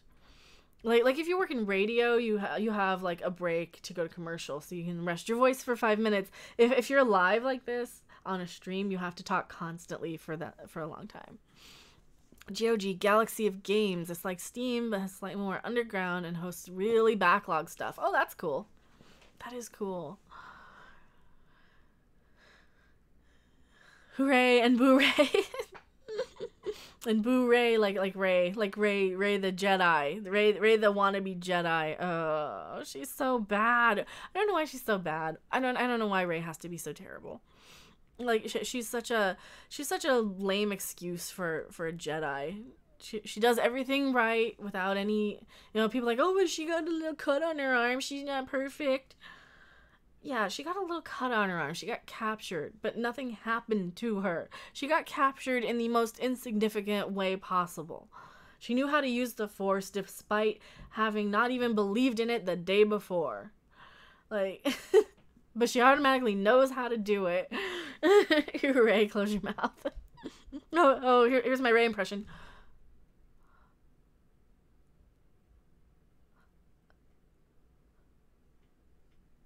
That's Ray. That's my Ray impression. That's all she does. Ray Fraudwalker. Oh, Lord. Someone needs to kiss Boo Boo. What do you mean someone needs to kiss Boo Boo? Ray is a good heroine. Ray is as good a heroine could possibly be in an J.J. Abrams movie, which is to say absolutely terrible. She's not good. She got captured because that's what the bestest Jedis do, yo. Exactly. Boo Boo Bear. I don't know. Somebody said someone needs to kiss Boo Boo. Yes, and then they escape. And then that's the thing. She just escapes by using a Jedi mind trick on James Bond. Because there's James Bond there. And that's why he's my least favorite Bond. I call him Ugly Bond because he's blonde and weird looking. He looks like he got beat in the head a few times. He's not attractive. I'm sorry. I don't like blonde guys though. Like as my personal aesthetic for what I would go for. And so I don't like Ugly Bond, but Star Control 2, it's free, play it. I would probably suck at it. I'm sure I would suck at it. Absolutely like terrible. Let me look and see what it is. Star Control 2.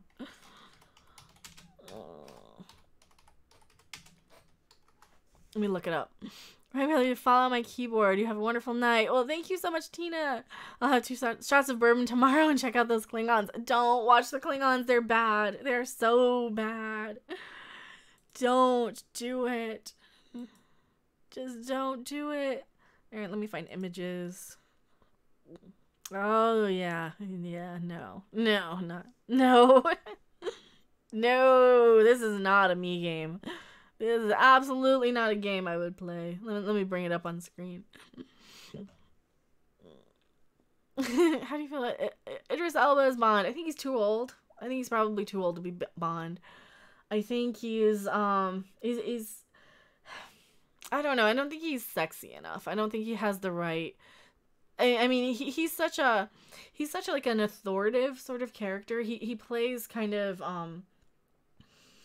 he plays more the, I guess authoritative is the best way to put it. He's more of an authoritative character. James Bond has to be a little He has to have like a twinkle in his eye. He has to be a sex pot, like a male sex pot. And I think that's why Ugly Bond doesn't do it for me, because I don't think Daniel Craig has that. I don't think he has the sex appeal that James Bond needs. So I think he's kind of a terrible Bond, and I also don't think Idris Elba would be a very good Bond either for that reason. Tom Hiddleston as Bond? Yeah.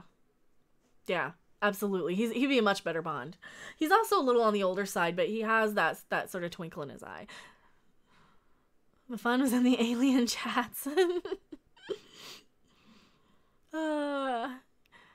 Ask me to be a Valkyrie. Oh, Odin doesn't need any more Valkyries. He's got enough. And plus, I can't be on every stream sometimes because I might stream or I might be on like a Doomcock stream. Daniel Craig is Mr. Potato Head in a suit. Daniel Craig, I call him Ugly Bond because, like I said, he kind of looks like a soccer player that's been hit in the head a few too many times with a soccer ball. So he's not my favorite James Bond. I've only really seen like maybe one of his. Yeah, I don't know. Well, the James Bond movies are so they're a genre to themselves anyway. But yeah, this has been such a super fun chat, and I really appreciate you guys being here. Burn. I know. I don't know how else to put it, but no, I don't think Idris Elba has the he doesn't have the twinkle in his eye that a James Bond needs. You need somebody who has. I mean, I would think maybe John Boyega might be a little more, a little better, a better choice than Idris Elba, but even then, he's not going to be the greatest Bond. That would be like having Simon Pegg as James Bond too. Somebody just so not sexual. Bond needs to be sexy. I'm sorry. And I don't really see Idris Elba on a list of top 10 sexy actors. If you had to live in the real Star Trek universe, what job would you choose? Probably some sort of social anthropology or, I don't know, maybe music historian, something like that. I probably would, I don't know if I would be in Starfleet, and I don't know if I would do that. I might be on a space station somewhere. Idris Elba is canceling the apocalypse. Is he? 10